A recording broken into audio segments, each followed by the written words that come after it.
You have my undivided attention. That's going to be the open right there. Thank you.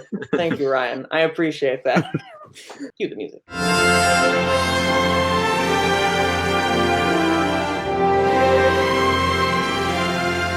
Hey there, everybody. Welcome to the show about award shows where we talk, you guessed it, award shows, where I, your host Manning, will be here with a lovely panel here to discuss the latest things that have happened in the Oscar, Golden Globes, award sphere, you name it. Although TV, we don't really get into TV. That's another discussion from the other day. You don't have enough time for that.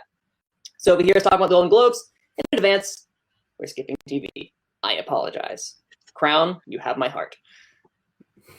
I'm here with a lovely panel today of Ryan. What's up? And he flashes a nice peace sign. All right, look at you. And we have Malcolm. Hello. And he smiled at us. Look at that smile. And we also now have a special guest. Give me a drum roll. Avi! Hi. Cool. All right. Glad to know got over. I'm giving him this fanfare and he just says hi. Sweet. But no, today we have a lot to go through. Not as much. We're going to kind of skip some of the critics' nominations that have happened recently, mainly because there's just so much to go through with the guilds now starting to release their actual nominations, as well as two of the big precursors that we have currently so far that are Golden Globes and SAG nominations. I totally forgot SAG was this week, so oh well. I missed it, yeah. Yeah, so we're going to find out exactly what that means going full circle, because a lot of interesting things happened recently with both SAG and Golden Globes that kind of we'll talk to a little bit. But before we begin with that, what have we all watched this week? What have we enjoyed? What have we hated? What have we seen in general? So, Ryan, what have you seen this week? So I finished a movie and I watched two others this week. So I finally finished Dolomite Is My Name. Oh, hey! I watched Marriage Story, which we'll talk about later in the show. Spoilers for everybody else moving forward. We will talk about it later. The thumbnail kind of will give it away. Sure, fine. And then I went and saw Harriet because it was going to be distinctly out of theaters and unavailable to watch anywhere else. And apparently Cynthia Erivo is still considered nomination worthy. Yeah. I was about to say nominable, but that's not a word. It's so nomination worthy. We'll make it so.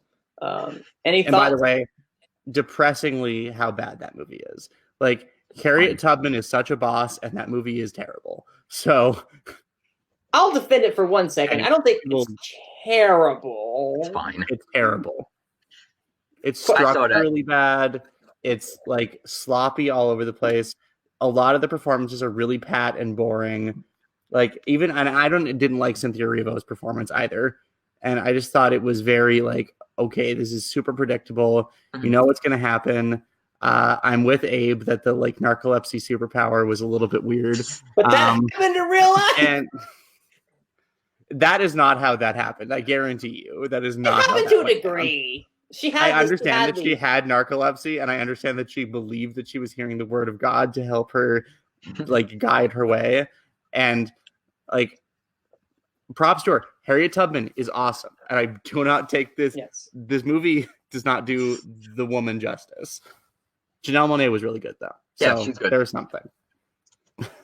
Glad we agree on that. I maybe I was just too kind on it because I saw it in the end. I started crying because I love Harriet Tubman. Just the idea as an historical figure, she is probably one of just as a phenomenal human being. Maybe at the end they just start dropping Harriet Tubman facts, and you're like, "Oh my god, this is amazing!" Because Harriet Tubman was a boss. I was like, "Oh, she's so good." God, that had nothing to do with the movie before that we just watched. See. Remember how I defended Frozen last week? I can't defend Harriet, so oh well. I really can't. You're making me dislike it more, Ryan. Thank you. Sorry. It's listen. It's fine. Malcolm, what have you seen? I saw Ford v Ferrari. I really loved this movie. I actually thought it was phenomenal. Bale and Damon's performances are great. Yep. And I also saw Frozen 2, which was infinitely times better than the first one. It was a great movie, and the songs were. I actually really enjoyed the songs. Yeah, First one's better. So to be clear, we have a bit of a civil war. Yes. I mean, this is fighting on this. Amongst our group, with respect to Frozen 2, and in our Gone with the Wind conversations, we've been continually fighting. The one thing I will give them, though, is because I've listened to it more times than I care to admit over the last week. Lost in the Woods, actually a really good song. And thank you. But everything else is trash. Into the Unknown is trash. Thank you. The whatever the other one is trash. Show Yourself. Again, Show Yourself is trash. Show Yourself is not. It's the lullaby song and Lost in the Woods, and that is all Frozen 2 had to offer. Some Things Never Change is the best song in Frozen 2. Don't at me. No, that was my least favorite song. What are you talking about? Yeah, this is why you. No, okay. Tangent aside, okay, I gotta defend it again. Frozen 2. I'm literally going to write a video essay on this because I'm just getting so passionate regarding Frozen 2. Mm-hmm. Frozen 2 is a much more, at least it attempts to be. Again, it's not the destination, it's the journey, and what they put these characters through I thought was a lot more interesting in comparison. Plus that visual scene with Elsa just kind of on the ocean up until she finally gets to the ice tower that I still don't know exactly what it is, but I don't care because I'm on board whatever this movie wants to do. I was having goosebumps. Visually it's amazing. Yeah, this movie is ridiculous. It's a well-looking movie. It's I don't understand it half the time, but I was so on board. I'm defending it from an emotional standpoint, not exactly a structural standpoint, because it is a mess. That third act is rushed, but I was having so much fun. Oh, I can't. I just was having.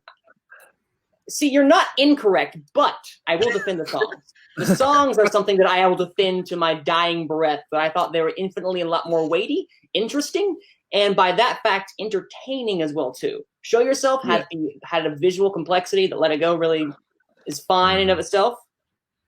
Now, listen, she was riding a horse on the ocean, and then she kind of went to an ice island and made all this like ethereal imagery around her. Come on, Let It Go. She made a nice castle. Big whoop. I mean, it's a pretty friggin' impressive castle. Listen, I can't do it, but still. Okay, that's okay. We're gonna one day I'm gonna devote an entire episode to Frozen 2, but today is not the day. But again, when we actually do have Gone with the Wind awards, I am putting into consideration Lost in the Woods. Just throwing that out there, just because that is the best song in the movie, and we do agree there. Manning, it was my sister's favorite song, so you have one supporter. She is smart. She actually walked out halfway through the movie, though. Oh, I don't. Okay, so quick aside. Have we ever walked out of a movie? I walked out of Tiffany Haddish's Nobody's Fool last year. I don't think anyone saw that. Yeah, exactly. I was forced by my family to walk out of AI when I was a kid. Well, that's what happened with Frozen 2 last week. My sister didn't want to stay. My family just left. So, how far in the film? We left when pretty much at the end, but like when it like fades to black after Kaylee Joel Osment is in the little ocean submersible, and then it fades back in, and it's like the ice is frozen over him. And my parents are like, no, we're just leaving. Oh, okay. I thought they saw it fade to black and were like, okay, it's over, let's go. No, they're like, this movie can't go on longer. And Malcolm. By the way, I now really like that movie. I've updated my opinion about that. Good man. I walked out of a movie called Primer back in the day. I got 3 tickets to it, started watching it. I found it really boring and just walked out. I have never walked out of a movie because I want my money's worth, and I'm going to hate watch it if I have to. I paid money. A-list. When I went to see Primer, I got 3 tickets. So you're fine. Well, see, I have Regal, so I use that because AMC. We don't have an AMC where I live. Okay. So Regal's great for what I am worth. We have 3 Regals where I live. Well, I take a bus to AMC because that's what I do. Okay, and Abby, what did you see this week? I saw one half of Frozen 2, as mentioned, and then I'd already seen it before, and I rewatched The Marriage Story for a third time. And 10 days ago, I rewatched Game Night, but Oh yeah. Huh. Game Night's good. Okay, so and for me myself, I finally watched The Report. Sat down and watched that. Good. I really enjoyed it. Actually, I thought it was. For those unaware, it gave me a nice overview of what the actual report was, because I heard about it. For those unaware, it is the torture report that was. I'm not going to guess the Senate House subcommittee. It's just get really into politics, and I don't. This is not Select a political Committee podcast. on Intelligence. Thank you. I could not remember the exact phrase, and I didn't want to get it wrong. But it was a wonderful overview of what that process was from the perspective of the guy who actually wrote it. And we're never going to read the entire 7,000 word page or whatever document, because classification, ladies and gentlemen. But as an overview, I thought it gave a nice introduction to what this actually was. And it's also the editing is actually really, I was confused at first, but once it brought me in and I've understood what it was doing, I thought it was very well done. Very well done in my mind. So I like it. And Adam Driver, man, I love Adam Driver. Yeah, he's in so many things this year. I know. I mean, that man came out of nowhere, and I'm in love with that man whenever he acts. So you're on the Adam Driver's hot part of Twitter. I didn't say that. We're having an argument. I did not say that part. I'll rewind 10 seconds to where you said I am in love with him. I didn't say he was hot, though. I said I'm in love with his acting. Oh, okay. That's a difference. And now you people can clip that other part and make me say that, because I said the word hot. No. All right. So moving along, those are what we saw this past week. So a lot of things dropped nomination-wise, and that is crazy. However, last week I made the mistake of not highlighting this big discussion that is currently going on within the Academy, a subcommittee branch that was created to kind of delve into a possible merging of sound mixing and sound editing. I was aware of this, completely forgot about it to mention it on air. So I want to quickly bring that discussion in. I'm going to read a quick excerpt of the Collider article that says, Academy considering consolidating the Best Sound Oscars into one category. The Hollywood Reporter reports a subcommittee of the Academy of Motion Picture Arts and Sciences Sound Branch is favoring a consolidation of the sound mixing and editing categories. The branch's governors informed members in an email sent on Wednesday, calling it a reflection that the lines, and that's not this Wednesday, but previous Wednesday, calling it a reflection that the lines that are separating our responsibilities to the overall soundtrack of motion picture are blurring. Gentlemen, what do we think of this possibility, not a favoring possibility, the sound branch themselves will be consolidating these two? I mean, it's one that kind of makes a little bit of sense, because in most years the nominations have been pretty much the same. There's not usually a lot of difference between them, and I think if they merge them, then it will stop the arguments like, oh, why is this one here, because it's more mixing than editing, but people don't really know what the difference is. Agreed. I think that's the main problem, is the education. Well, I mean, as we talked about in the past, because we talked about this from the perspective of the show production last year, and I think we all pretty much universally agreed that for the purposes of shortening the show or something, that they shouldn't combine them, because that's not what the Oscars is about. And who cares if it's like a 10-hour award show? Let's award the things that matter. But if the professionals in the sound branch legitimately think that there isn't a meaningful difference to award one versus the other, then look, I'm not a sound professional.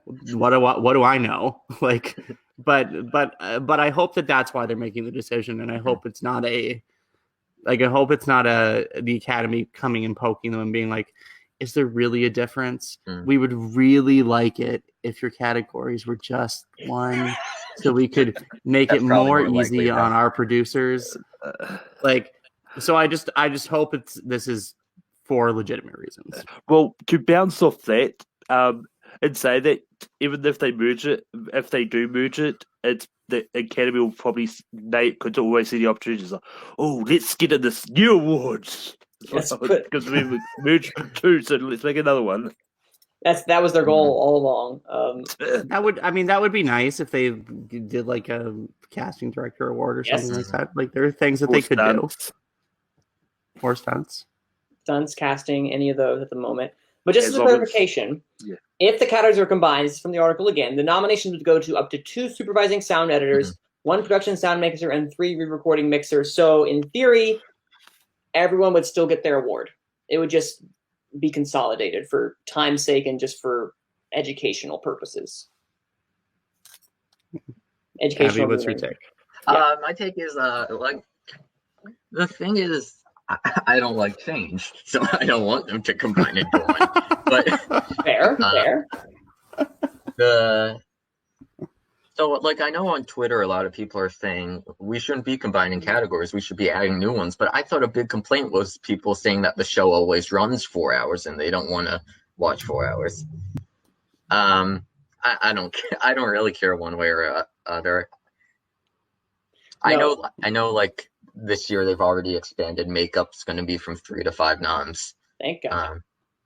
And I mean, the nominations are similar because they're sort of same way like tech categories overlap a lot of times, and like a lot of the director noms get into picture. Like it's a similar category. I will say that I think this, in the long run, because it is done by a subcommittee of the sound branch, that they brought this forward, and if, to our knowledge, that's what they did. I am a lot more forgiving of it instead of the Academy producers coming in, and again, to our knowledge, trying to force them to do as such. If this is them trying to come to some sort of happy medium to where everyone will be able to still get an award, but at the same time be able to I lost my train of thought completely. You guys, can you help me get my train back on track at all? No? Okay. No. All right. I do not know where you were going. I don't know where I once did, and then it was gone. So let me start over by saying it helps bring in those who are uneducated about the sound categories. Because again, that discussion has been ever going every year. What is the difference between sound mixing and sound editing? And I believe this is a happy medium to be able to still award those who need to be awarded, and at the same time, consolidating the awards, because they want to try to get that runtime all. But isn't it sort of just saying that we failed to educate them? Like, because they are different, as we've discussed on this show. They are different things, and if they're awarding 7 people for your best sound. Have y'all read interviews with people who are a part of the Academy sometime? I don't know the difference. They usually come out. No, it's not like. I worry I worry for the medium. It's just kind of it's sad knowing that sometimes we, as prognosticators, if you will, know more than the people within the Academy themselves. I mean, they're not always the exact same nominations. I think that's only happened once. I mean, yeah, but there's usually one sound mixing from you'll have A Star Is Born, and that's enough for them to keep it like this. That one different nomination. All right. So that was that. Moving right along. Now we can get into the slew of nominations that happened. Before we get to the SAG and Golden Globe, let's go through some of the other ones that I prefer. My personal favorite as an editor. Joker, Irishman, Parasite, they have received big awards for the Ace Eddies. The nominations were announced this past week, guys. And guess what we have, and guess what we don't have? We don't have 1917. Bingo! Yeah. Now, can someone fact check me on this real fast? Did Birdman get nominated for this? Oh, I know it didn't get nominated for the Oscar. Because that was also a one-take movie. And because that, I'm not sure if either A... But 1917 is also a war movie, and war movies traditionally it's an editing... trickery. Oh, I'm sure, because it's obviously not one take. They didn't record the entire thing. Even on the script said it was. They lied to me. No. But anyway, wouldn't that be neat? I think Birdman was nominated. Yep, it lost the Grand Budapest Hotel in the comedy musical. Okay. So best animated feature film drama, Ford v Ferrari, which might be our front runner for the editing category at least, possibly. The Irishman, Joker, Marriage Story, and Parasite. Man, I love Parasite. Best edited feature film comedy. Well, Ford v Ferrari feels like it's the most like edity. Yes. Oh, 100%. 100%. That's not a bad thing. It's well done. Yeah. No. I mean, didn't we say that a couple years ago about Baby Driver, and then it didn't win? But it got nominated. Yeah, but it got beaten by Dunkirk, which is not exactly like a real. It's not like that's since 1917 missed. Then sure. Listen, Baby Driver was like my 2 for editing that year, so I'm totally like, yes, that's totally okay. It was 2 for editing that year. The saddest thing is that they brought up the cast of Baby Driver to announce that they lost the award. Oh wait, did they? They brought up whatever. They were the people who announced. Okay.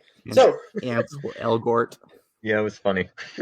Best edited feature film comedy: Dolomite Is My Name, The Farewell, Jojo Rabbit, Knives Out, Once Upon a Time in Hollywood.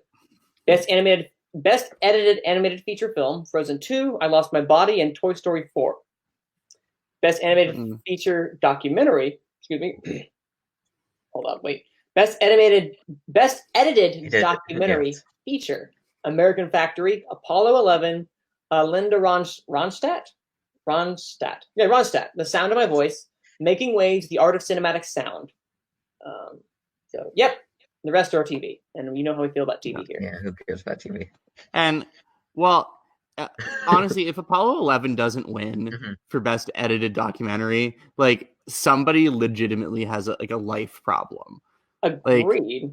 Like, I haven't seen the others, and I'm still going to say that because the sheer volume of footage that they apparently had and the sheer volume of like audio recordings that they had, and given that this movie is based on nothing new being made, it was just a mountain of NASA footage that was cut together and formed into a movie. I agree, because I haven't seen it either, but from what you have told me and what I have heard, do you know how hard it is to go through footage that you have not filmed, that you have not even heard of, and then find and piece together a story? I have done this at work, and I hate it. I don't know how these people did this.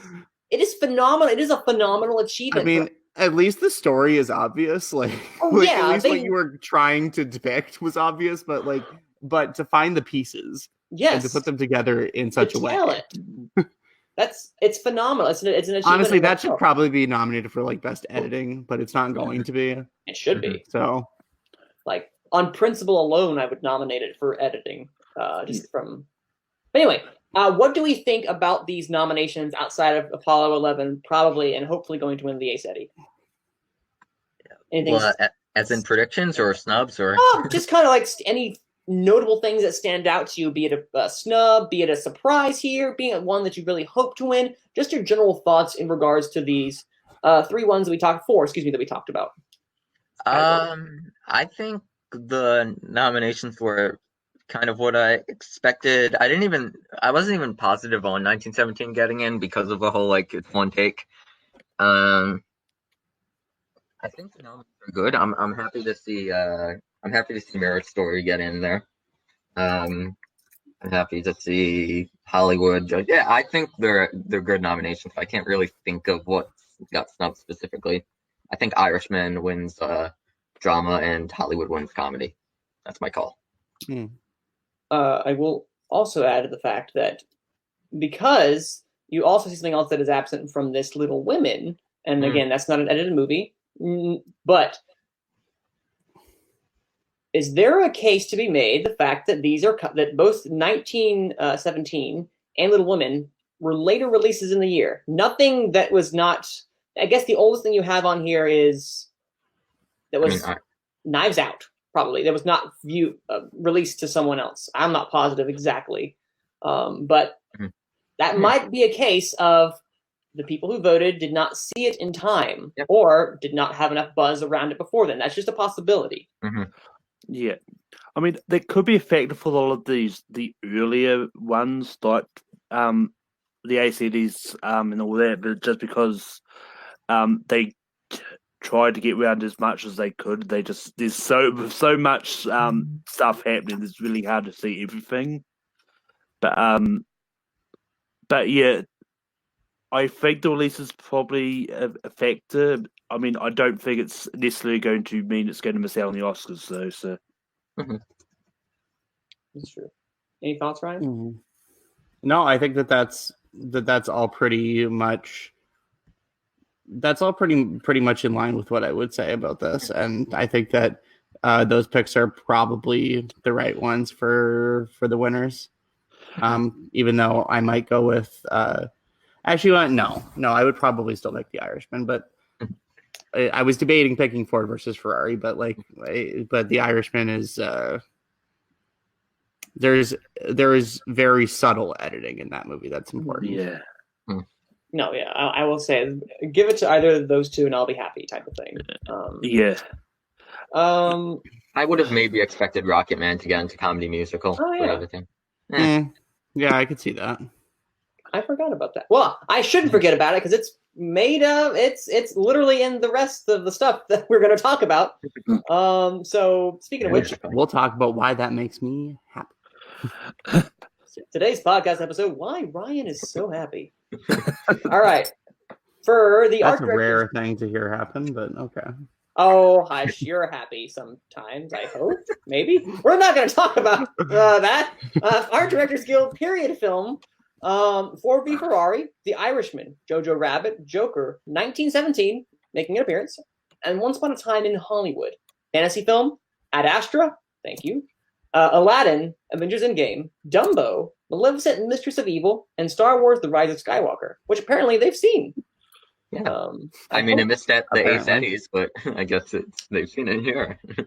Oh, well, contemporary film is A Beautiful Day in the Neighborhood, John Wick 3, Parabellum, Knives Out, Parasite, and Us. Animated film, and so it begins, everybody. Abominable, Frozen 2, How to Train Your Dragon Hidden World, The Lion King, and Toy Story 4. I love that. We'll find out again later. Lion King made it again to another place that was animated. It's an animated movie. No, I agree. I agree. It's not a good one.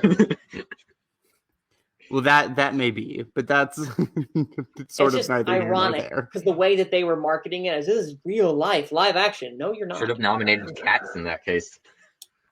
I mean, that's more real life than Lion King. Oh, okay, that's a lot to take in. And again, really, period film is the one we usually, unless you throw in fantasy, one that really makes any rounds. I'm gonna make maybe a bold statement, but this has to be Once Upon a Time in Hollywood, right? Like, I understand like that the others are all like very well done, but Once Upon a Time in Hollywood, I'd feel just like he recreates 1969 Hollywood in such a way that I feel like that's going to be something that the Academy's going to be like, and the Guild is going to also be super into. I don't even know what has a chance over it. Like maybe 1917. But maybe, but even that's pushing it. I mean, like the car is like cool. That's really good art design. Jojo Rabbit is like has a lot of like really cool costumes and production, but. No, I will say, Joker. Joker did a lot better in the Guilds than I anticipated. Maybe that's just me. I don't like it. But yeah, it's definitely interesting, especially with the Lion King popping up in animation all the time. It makes me worry it's going to somehow get nominated at the Oscars, even though Disney did not submit it. Don't you say that, Malcolm. Just for funsies, what do we think about fantasy film? Anything from here you think could actually make it to the Oscars? I think Star Wars, maybe. Star Wars, maybe Ad Astra. I hope Ad Astra. I mean, like, even though my hope is dwindling, I'm holding on to that hope that Endgame is going to slide in there. No, I'm saying you got it. Keep going. I believe in your cause that Avengers Endgame will make somewhere. I mean, yeah. As I said, I'm holding a hope that it's going to at least get nominated. I don't think it would win if it does. And a contemporary film, just for fun. What do we got? Winning? Parasite, hopefully. Parasite. Oh, I agree. That's kind of like... Yeah. I mean, okay, Parasite or Knives Out? Like, the Knives Out production Knives Out is good, and art design was, like, really well done. It was. So, I Parasite enjoyed... is stunning.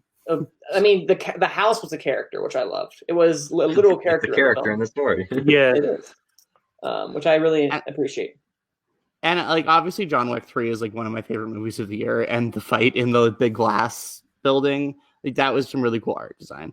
But I just don't think it's going to win, realistically. All right.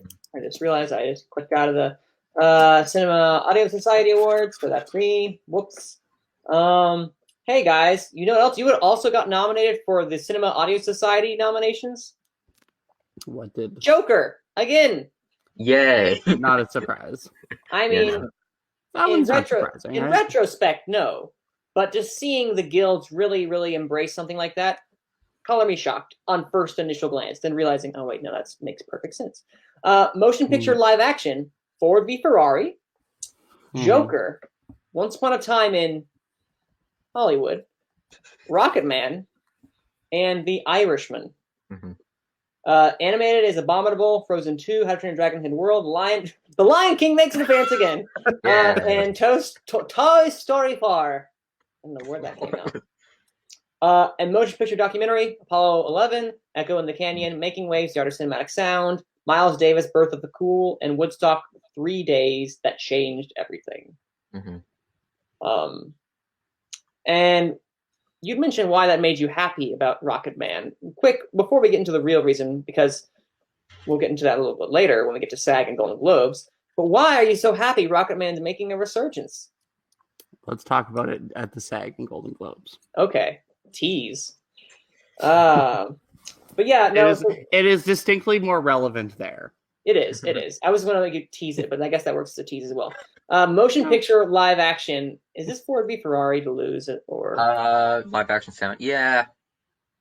Because I got cars. I got fast cars. It's got cars. There hasn't been a movie that I've been so struck by the sound this year as I was in Ford v. Ferrari, and they did a good job. Like if you've watched any of the like old roll footage for this sort of thing, like even though the recordings for that are kind of trash, but they did a good job recreating the engine noise of that era Ford GT.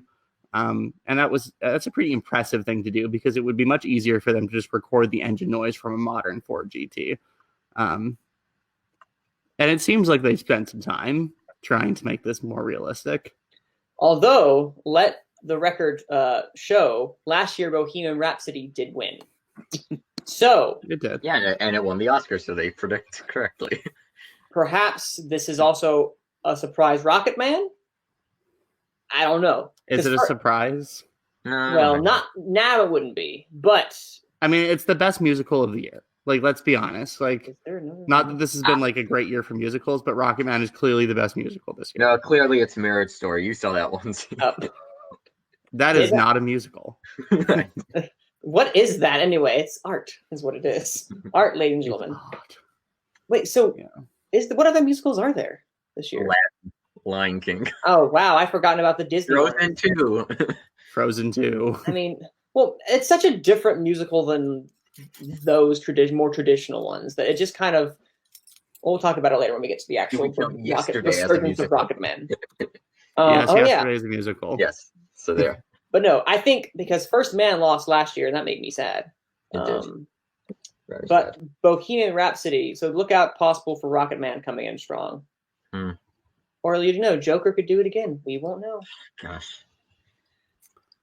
I think that was everything before we get to the main two, or am I missing one? No, I think that was it. That's everything. Okay, I didn't have anything else up. I wanted to make sure. Oh, nope. Costume Designers Guild. There we go. That's what I was forgetting. Yeah. Okay. Costume Designers Guild nominations. Let's kind of quickly go through this. Contemporary film. Beautiful Day in the Neighborhood. Hustlers. Knives Out. The Laundromat. Clean and Slim. The only nomination Laundromat probably might see. Excellence in Period Film. Dolomite Is My Name. Downton Abbey. Oh, Ruthie Carter, Dolomite. Okay, cool. Yeah, I hope. Jojo Rabbit, Once Upon a Time in Hollywood, Rocket Man, Excellence in Sci-Fi Fantasy Film, Aladdin, Avengers Endgame, Captain Marvel, Maleficent, Mistress of All Evil, or Mistress of Evil, Star Wars, Rise of Skywalker, and the rest are television. Yeah. So, yep. Moving on. No Little Women. No Little Women, but again, no 1917. But I guess that's not really a costume-driven thing at all. So, oh well. Just a thought. Just a thought. All right. I hope Dolomite wins that. That is some great costuming. All right. So, the two main things we'll be discussing regarding nominations that came out this past week. We're going to start with chronologically. So, we're going to go with the Golden Globes morning. I watched these live. I did not. I overslept. Oh, no. Who watched these live? Aha, Malcolm. So, first off, I will say, I got 81% correct by my Gold Derby, which ain't half bad. I might have done better. Oh wow. Okay. Well, I'm pretty good at these predictions. So, well, looks like that's it, guys. I can't be the host anymore. We have to call it quits now. I went 45 or 55, whatever percentage-wise that is. That's an 81.818181. That is the exact same thing I got. So never mind. 45. All right. I got 72.73%. Not bad. Not bad. Listen, the thing that saved me was the two popes being bullish on that, and I'm glad I was bullish on that. Anyway, I'm gonna strap yourselves in, boys. Okay. I'm gonna work my way up to best drama. So, television. Skip. Best performance by an actor in a supporting role in any motion picture. Ooh. Your nominees are Tom Hanks, Beautiful Day in the Neighborhood, Anthony Hopkins, The Two Popes, Al Pacino, The Irishman, Joe Pesci, The Irishman, Brad Pitt, Once Upon a Time in Hollywood. Surprises, shocks. Let me see what my predictions were. That might have been the 5 I had. What was that? Hopkins, Pesci. This was literally my 5. Yeah, I think that was my 5. No, this is not a very surprising group. No. Yeah. The surprise didn't come till later. Although, as we've learned, the Academy doesn't like Tom Hanks, so he's probably going to get omitted when the Academy Awards comes around. But I mean, since Castaway, Hanks has only been nominated at the Globes like 2 or 3 times, so it's not that. Didn't he get in for Phillips? Yeah. He got in for Phillips. Yeah, so I'm saying like 2 or 3 times at the Globes. But the Academy keeps not nominating him. Yes. And they're going to probably continue that trend. But also only once was he nominated for SAG since then, but we'll get to that. That was for Captain Phillips. We will get to that. All right. Although this movie was really deflating, but anyways. Best performance by an actress in a supporting role in any motion picture. Kathy Bates, Jewel, Annette Bening, The Report, Laura Dern, Marriage Story, Jennifer Lopez, Hustlers, and Margot Robbie for Bombshell, not Once Upon a Time. I'm sure it was both. Like, it's a preponderance. Have any of us seen Bombshell? No. It didn't play at TIFF. No. It doesn't open here until next week. Yeah. I need to check to see when it opens for me. But at this point we'll get Annette Bening surprise. Sad about Zhao Shushin, or did I get that right? Ryan? Yeah, I think so. Shujin. I can't pronounce the Z. Sad about her, but it makes perfect sense why she didn't. I predicted Bening. I'm so smart. There you go. Well, see, this was the lifeline she needed, but then SAG happened, so we'll get to that later. She'll still get in. I hope not. I really hope not. Because I saw a report. And best original song, motion picture. Here's your cats, guys. Beautiful ghosts. Cats. I'm Gonna Love Me Again. Rocket Man. Into the Unknown. Frozen 2. That should have been Lost in the Woods. Spirit. The Lion King. And Stand Up. Harriet. Didn't we literally talk about all of these when we've had our predictions? We did. Yeah. I don't know. Like, this might I've only heard 4 of these songs because I haven't heard Beautiful Ghosts. So apparently only the Golden Globes have. Yeah. That's about it. Well, no, I'm sure it's available. I got one wrong there. I did have I think Speechless over Stand Up. I'm actually going to see if it's available now. Oh, also, I did not predict Bates in supporting actress. Oh, no, we're not. Yeah, okay. Okay.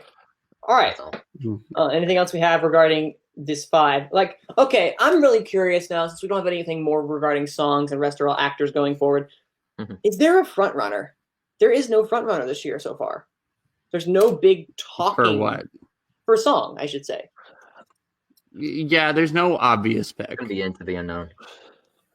I don't see that no. winning. That At the song Globes, trash. at the Globes, it's gonna go to Spirit though, because Beyonce. I don't know. Well, but who's bigger, Beyonce or T Swift? Or- Oh, Or- oh no. I'm going to throw this out there. Elton John. Nah, Or Elton John. get him out. Or- I'm kidding. I'm sorry. What? I'm kidding. And drop from the call. It's who's more popular between the 80 Golden Globes members. See, I could totally. This is gonna be a real, real bashing of heads that we have going on here. Who knew Best Original Song was the most cutthroat? Yeah, I've got back in 2014 when Let It Go was nominated, it was up against U2, Coldplay, Timberlake for the Llewellyn Davis one, and Oh, Taylor Swift once again. yeah. Oh, yeah. And U2 song for Mandela won that year. Mm. So did, there's a didn't good it? chance Elton John could take it out this year because of that.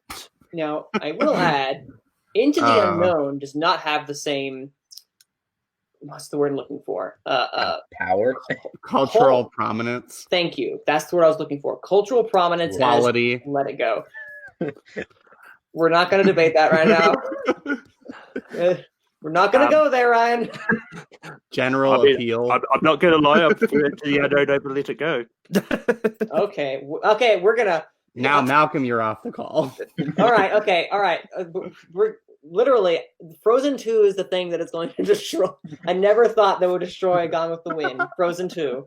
We're moving on from song going into score. Best original score motion picture of the Golden Globes went to Alexander Desplat, Little Women. Yeah. I apologize in advance. Hildur Gudnadottir. How are you so good at names, Gudnadottir. Ryan? How are you so good at names? I'm jealous. One more time for everyone at home. Hildur Gudnadottir. For Joker, thank you. Yeah, Randy, no, Joker's tough to pronounce. The name Yeah. Joker. Joker. Jocker. Jocker. I prefer Joker Jocker. stuff. All right. Stuff. Randy Newman, Marriage Story. Yeah. Thomas Newman, 1917. And Daniel, The Shock. I'm sure Dan was happy somewhere. Daniel Pemberton, Motherless Brooklyn. yeah, I had JoJo instead of that. Which is now begging the question whether I need to go watch Motherless Brooklyn or not. The answer is probably no. I've not seen it. I don't know. I feel like very few people have seen it. The question I is, kind of don't want to drive to the north side to watch it. well, the question is, Why Ryan, do I feel like that movie's 3 hours long? How long is that movie? it's not 3 hours, I know that. But the question Not is, quite, but will you see it if it's nominated for an Oscar? And the answer is, Yeah. I'll have to- well, assuming I can find it by then, oh, yeah. because it's going to be out of theaters and I don't know when it's dropping. So Oh, yeah. The Listen, composer, and Daniel Pemberton. we are has been anti-piracy here at Gone with the Wind, Yes. or at least Mhm. I am anti-piracy. We are So- both anti-Nazi and anti-piracy. Such strong stances we have here at Gone with the Wind. You might lose some viewers. That's okay. I can lose Nazis and pirates. Oh, yeah, true. All good. Actual Hey, pirates. whoa. Hey, now, as long as we get to keep the first Pirates of the Caribbean, you know what? That's a pirate I'm okay with. Bold stance. All So, Daniel Pemberton, previously nominated at the Globes for Steve Jobs, which missed the Oscar for score. Previously nominated at the Globes for the song Gold, from Gold missed out the Globes and missed out the Oscars also. So that's 2 Globes nominations that have resulted in 0 Oscars. So what you're telling me is they like this man, but the Oscars do not, resulting in him never getting an Oscar. Yes, that's what it is. They look at IMDb for the previous nominations he's had, and they're like, we can't nominate him. I'd like to think that's not how it works, but at this point, there is no score that I think is in the front, unless I am wrong. What do we think? Do I have predicted? Well, I haven't heard 1917 score. I've heard good things, like a part of me just wants Thomas Newman to win because he has done such good work for such a long time. And like I know that's not how this is supposed to be, but there's just like a part of me that feels that way.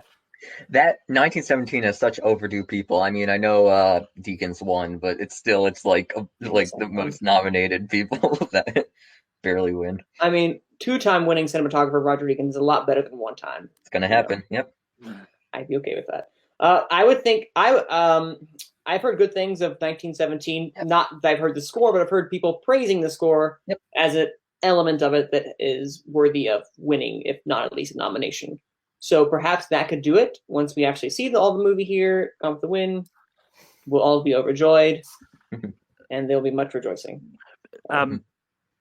But yeah, if Motherless Brooklyn doesn't get in, what falls in that first spot at the Oscars? I still think JoJo. Or Star Wars. Star Wars wasn't seen. Yeah. John Williams. Maybe. I think never could not nominate him. I mean, I think it was missed out on the Globes because it wasn't submitted in time. Yeah, exactly. Yeah. I don't think it was. But I didn't predict it because I knew. Yeah, I felt like it wasn't gonna. Okay, best animated feature film. Well, actually, before we move on to that, go back to score for 1 second. Malcolm, you had mentioned prior. I forgot. I don't have the article up. Can you find it for us about the possibility of the ineligible scores for the Oscars? Because I don't know what's on there. Yeah. So I know Irishman. Yeah, it came out that a good chunk of scores are not eligible for the Oscars. You got Ad Astra, Captain Marvel. Hold up, what? Ad Astra, like composers and stuff, I think. Right? Really? Yeah. Oh, wow. I mean, you've got Ad Astra, Captain Marvel, A Hidden Life, whatever that is. I don't know. I don't know that. New Terrence Malick movie. The Irishman, Knives Out, and The Two Popes are all ineligible for the Oscars for best score, and Regina Spektor's Bombshell song isn't eligible for song either. Why are these ineligible again? Does anyone know the answer? Because I don't. I'm not good about it. It's normally in like some weird rules. Okay, here. Disney chose not to submit Captain Marvel so as to not distract from Avengers. Knives Out was the result of an administrative error by Lionsgate. Okay, so that's like Solo last year where they forgot to submit it or whatever. Ad Astra had 2 composers. Hidden Life, Two Popes, Irishman all used too much non-original music. No idea for the Spectre song. That's that. Wait, can you not have 2 composers on a? You can not. You can only have one composer do the predominant amount of the work. I feel like that was a big thing with 2049 because that's exactly what I was thinking. Halfway through, and then which is ridiculous because that's a great score. Yeah. Even though they played off of stuff from Blade Runner, they added to it, and it's still something I still listen to today. And I think that's something they should rectify because the fact that stuff like that may happen, I feel like exceptions should be made to the rule. Because Ad Astra's score is great. You know what didn't get a DQ? Us. Us is still eligible. Ooh. Oh. I know a lot of people thought it might have not been since it's like the I Got 5 on It song and stuff. That doesn't count. That's a remix. That'd be a great addition. That's a great score. Mm-hmm. All right, moving on. Best animated feature film. We're starting to get a default. Actually, scratch that. We're not getting a default. We're just getting more madness with this. Frozen 2, How to Train Your Dragon, The Hidden World, The Lion King, Missing Link, Toy Story 4. The Lion King keeps popping up, and I'm afraid we might get something horrible. So the other 4. Wait, Ryan, go ahead. You started first, Ryan. Heavy. Yeah, okay. Oh, I was just gonna say, they announced the whatever amount of animated features, and Lion King wasn't on there for the Oscars. I'm pretty sure. I missed they had a short list for the animated feature ones. Yeah, all of the short lists will be announced on Monday. but I'm pretty sure they already had the animated feature one. Ryan, you could speak while I look it up. Well, it was just a list of eligible movies, but in any case, like I'm not worried about that. I think that you're gonna have the other 4 and Weathering with You, and I think that's probably just how that's gonna go. Yeah, like in all likelihood. I mean, I can't think of anything else that like maybe I Lost My Body or whatever that one is because that's apparently a good movie. But I don't know. Like, you know, I feel like that's a critical darling, but I don't know what people's take on it is. I think I Lost My Body gets in over Weathering with You. Sorry. If they can see Weathering with You, is the thing. Because I'm not sure because it's not officially out in the States for me at least till like mid-January. So if they can get it out to the animated branch in time, I think that has. But it was well they must have because it was the international submission as well. Like it was Japan's submission for best international film. So I don't know what. Yeah. Which is why I'm hoping that enough people in the branch can see it. I mean, there's a chance that it could, like, if they submit it for the international submission, it could still be nominated for foreign or something else as gets an animated. So it could still get a nomination, maybe not for in the animated, but yeah, I mean, and with the Lion King with popping up so much, it's worrying me, but it's also the point where if it happens, it happens. And one thing that did come out is apparently that like Disney wasn't submitting this for animated at all. This was a decision of the Hollywood Foreign Press itself. That's hilarious. Yeah, that's why it's not. It wasn't one of the submitted Oscar ones. Because they didn't submit it. Thing. Right. That's hilarious. Yeah. Which is I mean that's a little bit like it's a little offensive I think of Disney to do that. It's a little callous of them. Like I get that like we all don't think it's a good movie, but like I don't think that any of us would argue that like the animation in The Lion King is quite impressive. Oh, yeah. Like and so I think it's a little callous of Disney just to be like, nah. This isn't animated. We got real lions to talk. See, they're on this high horse since the beginning. Like, no, it's live action. It's not live action at all. You use like what I believe it's one shot at the very beginning that is real. And I think that Disney's obstinance is probably going to lose them the Oscar because it's probably going to go to How to Train Your Dragon 3, which is the right choice. Which we move on. For animation, you think How to Train Your Dragon 3 is winning? I think that How to Train Your Dragon is finally going to get its Oscar, and I think that is the right choice. Toy Story 4. Story 4. See, the thing is, there is no big buzz around a single animated film this year. They've all kind of like come and went. Even Frozen 2 is like come and gone. Yeah. Box office wise, they were mostly bad. They were mostly bad or mediocre. That is the problem with the animated year. I would agree with the mediocre part. For those we have seen so far. Yeah, I mean, it's one of those ones like Disney may have chosen not to submit Lion King, just once again for the same reason that they did for the Captain Marvel score. They probably chose to not submit Lion King because they didn't want to distract from Toy Story 4 and Frozen 2. So I mean, and the fact that it's popping up in nominations for the Globes, it does scare me that it could win because some people might look like, oh, the animation in Lion King was great. Let's vote for that over the other ones which actually had a great story and all that. I give visual effects. Put it in visual effects. It deserves it. Exactly. All right, best too much time animated. Best foreign language film. In a very strange turn of events, The Farewell, Les Mis, Pain and Glory, Parasite, which probably is your winner there, and Portrait of a Lady on Fire. That was my 5. It is your winner. This is done. Roma Part 2. Well, just kind of like coasting through the year. Yeah. I mean, like, yeah. In a different year, it might go to like Pain and Glory. Yeah. It might even go to like in a different year, might even gone to the farewell, possibly. Farewell, yeah. I was talking more about the Oscar, yeah. Yeah. Be eligible there. Agreed. I mean, it's such a shame that Portrait of a Lady on Fire is like not eligible for the Oscars because France is like, no, we're going to submit. Well, it's not eligible for that one category. It still might get into cinematography. It's been winning a lot of those cinematography critics awards. What was that film? Cold War. Yeah, that got into foreign language though, didn't it? Yeah, true. It did. Never mind. I mean,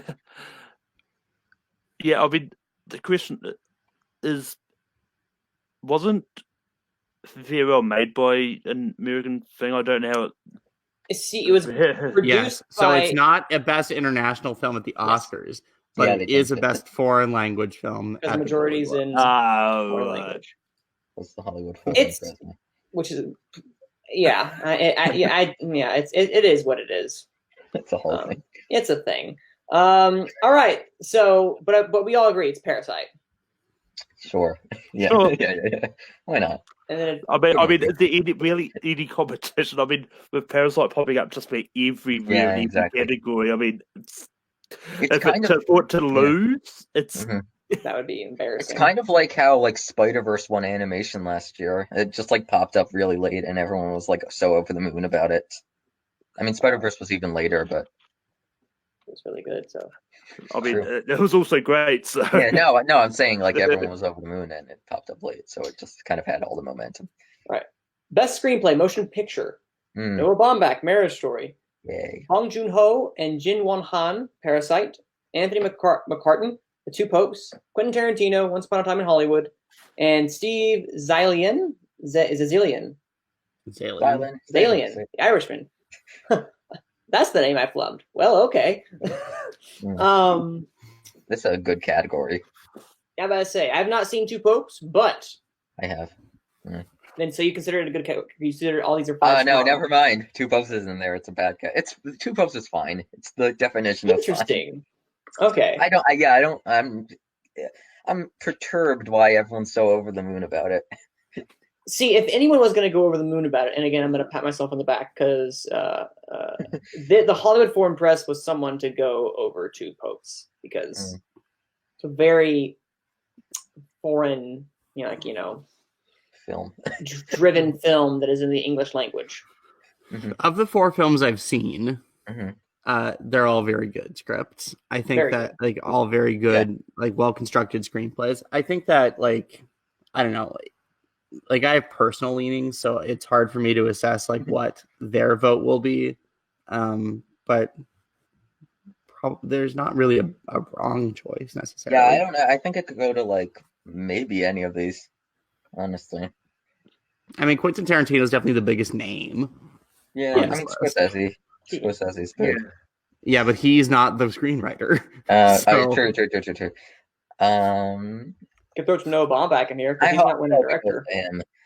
I actually, maybe I should start picking up my predictions on Parasite. I've been kind of not as bullish on it. I didn't even have it getting in here. I had Jojo Rabbit over it. I had Jojo Rabbit over the Two Popes. I didn't think Two Popes was getting in. So. Yeah. It feels how I was at the Oscars, but I don't know. It feels how I was with Get Out a couple years ago. I was kind of like not as bullish as everyone else was on it, and then I had to like change like the day of. I was like, yeah, it probably was getting in places. Listen, I should have been. We'll get to the SAG again, but I should have been more bullish than I should have. I should have been a lot more. Yeah. How many of these are adapted, and how many original? Okay. Good question.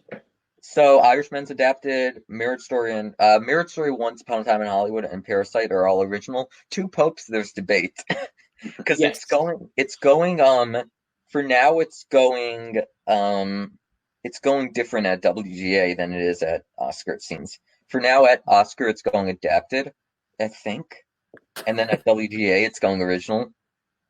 WGA sometimes will. It's what happened with like Moonlight a few years ago. That went one and then went the other. Yeah, I mean the reason I bring that up is once you split these up. No, not comparing the films. I'm just saying one went. No, I just mean like it either is adapted or it isn't. Like Moonlight was an adapted screenplay. Like I don't understand. Like This is not a gradient. You are or you aren't. Yeah, I know. I think the one on Moonlight I know more about than the one that's kind of gone with Two Popes, and that was kind of like the author was a part of this, but it was written the same time around this. It's really confusing, and it's like I don't. It's based on The Pope, written by Anthony McCartan, who writes the movie The Two Popes. Yeah, it's based on a play. Like I feel like I would be a great judge for like. You're following the Academy rules. I would look up on Wikipedia if it says based on, and if it does, then it's adapted.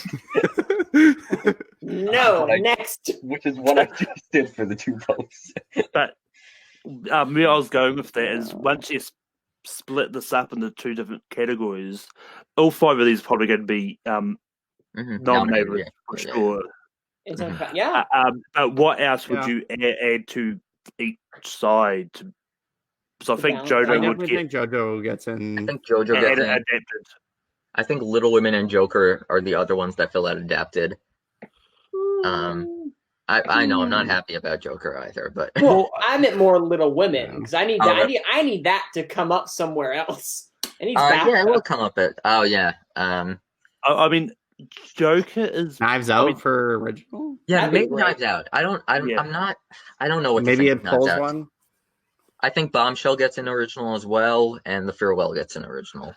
Yeah, Joker's probably going to be the. Is Bombshell original? Is what? Is it? Is Bombshell original? Let's look up Wikipedia. No, let me check their FYC. What studio does that? Lionsgate. What studio is Bombshell? Yeah, Lionsgate. Lionsgate, okay.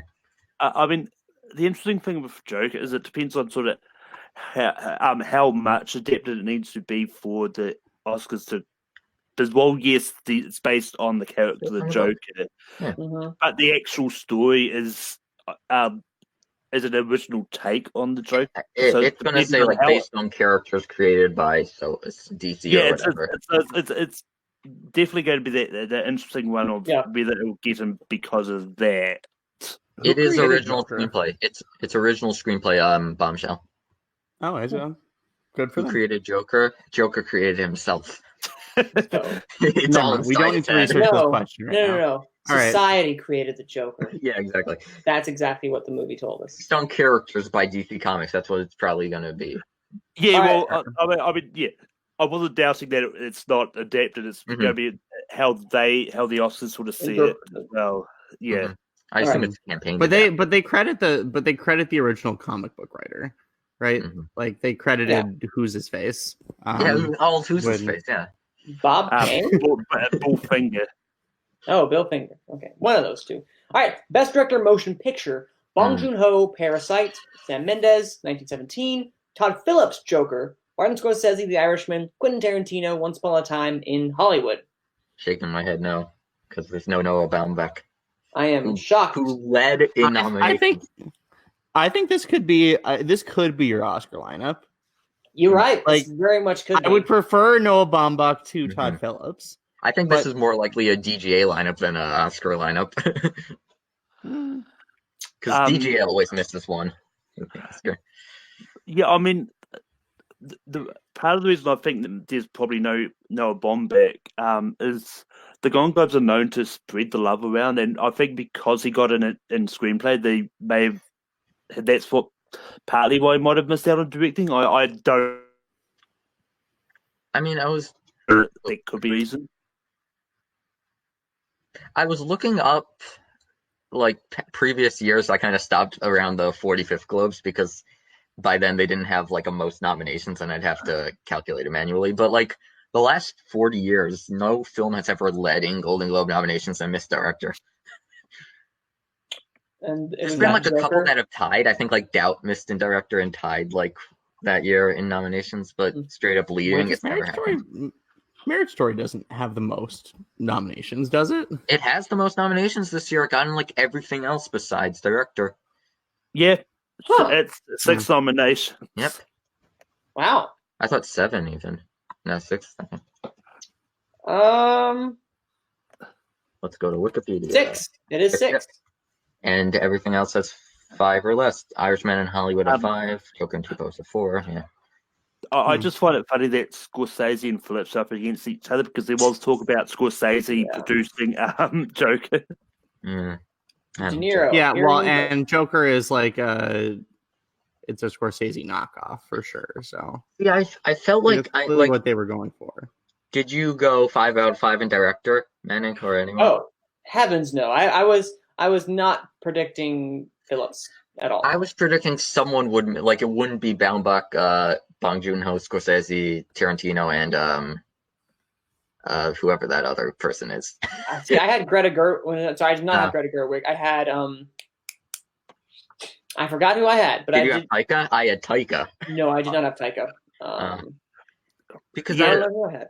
I knew it wouldn't be Mendes, Joon-ho, Baumbach, Scorsese, and Tarantino, but I predicted Joon-ho would miss for Waititi, and it was Baumbach missed for Phillips. I just didn't know who would miss for who. Okay, so I ended up getting 3 right there. It's already an hour in, guys. We need to move forward. Best performance by an actor in a motion picture, musical, or comedy. You have Daniel Craig, Knives Out, Roman Griffin Davis, Jojo Rabbit, Leonardo DiCaprio, Once Upon a Time in Hollywood, Taron Egerton, Rocketman, and Eddie Murphy, Dolomite Is My Name. I called that 5. Yep. So I'm gonna make my really stupid point, and then we can talk about this seriously. I was sitting here looking at this lineup on the Golden Globes website where they have the pictures of people, and I thought to myself, you could make an interesting movie with a guy who's played over the course of time, starting with Roman Griffin Davis, Taron Egerton, Leo DiCaprio, and then ending with Daniel Craig. Bravo. That's like a real get Richard Linklater's there. Where does Eddie Murphy come in? Eddie Murphy's just not in it. Oh, okay. He's excluded. Eddie Murphy will direct it. They're not lined up that way anymore, but I saw a lineup that had the 4 of them in that order. That's a Richard Linklater movie if I've ever heard one. I couldn't stop laughing. Anyways, that was really stupid. I'm sorry. No, it's good. I'm glad we waited. That's fine. No, please give us all the takes. This one, I think, I like the Craig mention, but he's just there. I like the Roman Griffin Davis mention. Oh, that's great too. That's fantastic. I mean, this is Leo's category to lose, right? I know people are predicting Eddie, and I'm just like, I don't. Eddie. Like I could see that, Eddie, but like at the same time, Eddie, I'm on a first name basis. Oh, say Eddie. See, although, look out for after SAG Egerton to come out of nowhere. I mean, Leo got into SAG also, so I know. But so this is the time to discuss Taron Egerton and to discuss why I'm very happy about Rocketman's research. Go ahead. Is it Egerton or Edgerton? So it is Egerton. Edgerton's Joe. It's Egerton. Right? Egerton. Yeah. There's no D in. So I was saying back when Rocketman came out that with how mad I was about the fact that Bohemian Rhapsody was as popular and Rami Malek did as well as he did, I said that the acting groups and the Oscars needed to nominate Taron Egerton to make a point that they have some understanding of consistency and who is better than what. And while I do not think Taron Egerton should win, he was leaps and bounds better than the person who won for Best Actor last year. Sure. And I'm very happy to see Rocketman resurge in this way and at least show that there is some consistency in this world. You probably won't get in for it. a good deal of joy. And if the Oscars snub him, so be it. But it's really effed that Rami Malek won Best Actor in a year that had good actors. And listen, if he gets in for BAFTA, watch out. Because Egerton. Because and he's good as Elton John. It's a good performance. Like not for nothing. Like it's well done. Go ahead, Malcolm. I mean, I don't think there's a reason why he won't get in for BAFTA. I mean, with him being British and Elton John. Yeah, I don't think there's a way he misses out on BAFTA. I think with Taron, I think if he gets the BAFTA, I don't think that's so much of an indication of the of where the Oscars are going to line up, just because of that. But based on sort of who's been nominated in both the drama and comedy, I think Taron will slide in as easy fifth. He could. He easily could. Because we'll get to that later when we get to SAG and how that was a slight shocker. But anyway, yeah. At this point, DiCaprio, Egerton, Murphy, Davis, and Greg are just happy to be there. Best performance by an actress in a motion picture, musical, or comedy. Aquafina. Yeah. Farewell. Yeah. Or I'm gonna cry actually when we get to SAG. Kate Blanchett, Where'd You Go, Bernadette? Shocker there. Anna de Armas, Knives Out, Beanie Feldstein, Booksmart, and Emma Thompson, Late Night. Yeah. So the only one of these that has a realistic Oscar chance is Aquafina, right? Yeah. Like, all the rest of them, it's just like we're just making up this category because we have to. No, yeah, and I think I don't even. That category would have been way more exciting if Aquafina missed. If they made some rule because she's in like a foreign film or something that she can't make. Like, if they made like some rule, that would have been said the Hollywood foreign press. If that would be the case, they would say that. I mean, none of the Parasite wasn't eligible in comedy or drama or whatever. So they could have done the same for The Farewell. Yeah, it's weird. I mean, Emma Thompson was good in Late Night. She wasn't the best part of that movie, but she was good. Anna de Armas was good. Beanie is good. Best part, John Lithgow. She's fine. She was a little bit of a wet blanket in that movie, but that's fine. The movie I haven't seen Where'd You Go, Bernadette, and we all know my opinions on Beanie Feldstein, so that's great actress. That's fine. Disagree, but I had Deborah or Diva or whatever. I would have preferred Deborah. For her. Deborah. Yeah, I mean, I also had Constance Wu in for Hustlers. What? I mean, Constance Wu was the one that I had, and I can't remember who had it. Who got? But anyway, I think once again, going back to the Showing the Love, I think they may have given this one to Beanie because Caitlin was nominated for her TV show in the TV side of things. So they may have wanted to share the love because it's like, let's get them both there because they're both going to be there anyway. So that's true. And I think, I think there's arguments that can be made that Beanie and Ana de Armas could slide in for the Oscars. I think there's a slight argument. I think they could be a good sort of surprise get. They're both really great in both their respective movies. Considering I don't even think Aquafina's getting in for the Oscar. I think it's going to be all five drama. I think it's going to be all five drama. Okay. Yeah, no, I think if anything, this is Aquafina because Ryan said she has the best chance, and this would, if she didn't win this would be the nail in the coffin for The Farewell in general. I truly believe. All right, but best performer by an actor in a motion picture drama. Christian Bale, Ford v Ferrari, Antonio Banderas, Pain and Glory, Adam Driver, Marriage Story, Joaquin Phoenix, Joker, and Jonathan Pryce, The Two Popes. Yeah, I think I had De Niro over Banderas, which will begin our conversation regarding De Niro I have to give props to Malcolm. He was right. De Niro got snubbed. It's trash. It's a trash opinion. But but he's right. I wouldn't call it a snub because I wouldn't call it that much of a lock. So, well, upon first initial viewing of the actual Irishman, I would say it's a snub in the sense of that everything of the actual movie. I should say. Let me finish that. Let me finish that sentence. The actual movie. It's a snub in the sense that everything else was coming along with it. And the fact that De Niro did not, when most people, prognosticators, had him quite high, that is a snub in and of itself. I don't think he was quite high. I think he was like fourth or fifth. Well, that's high. I would say that is out of five. That's wavering. Well, no. I mean, in comparison, I would say, because right now you have Driver and Joaquin are like number 1 and 2, and the rest is fluctuating. But I would call those a snub. I would put Leo in there. Leo is definitely getting a nomination. Leo's 3. Leo is 3. He is now completely solid.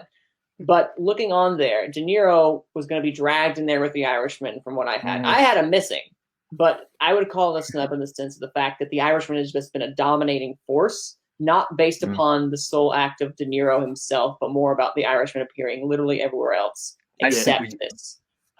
And I just think we used. Oh, sorry.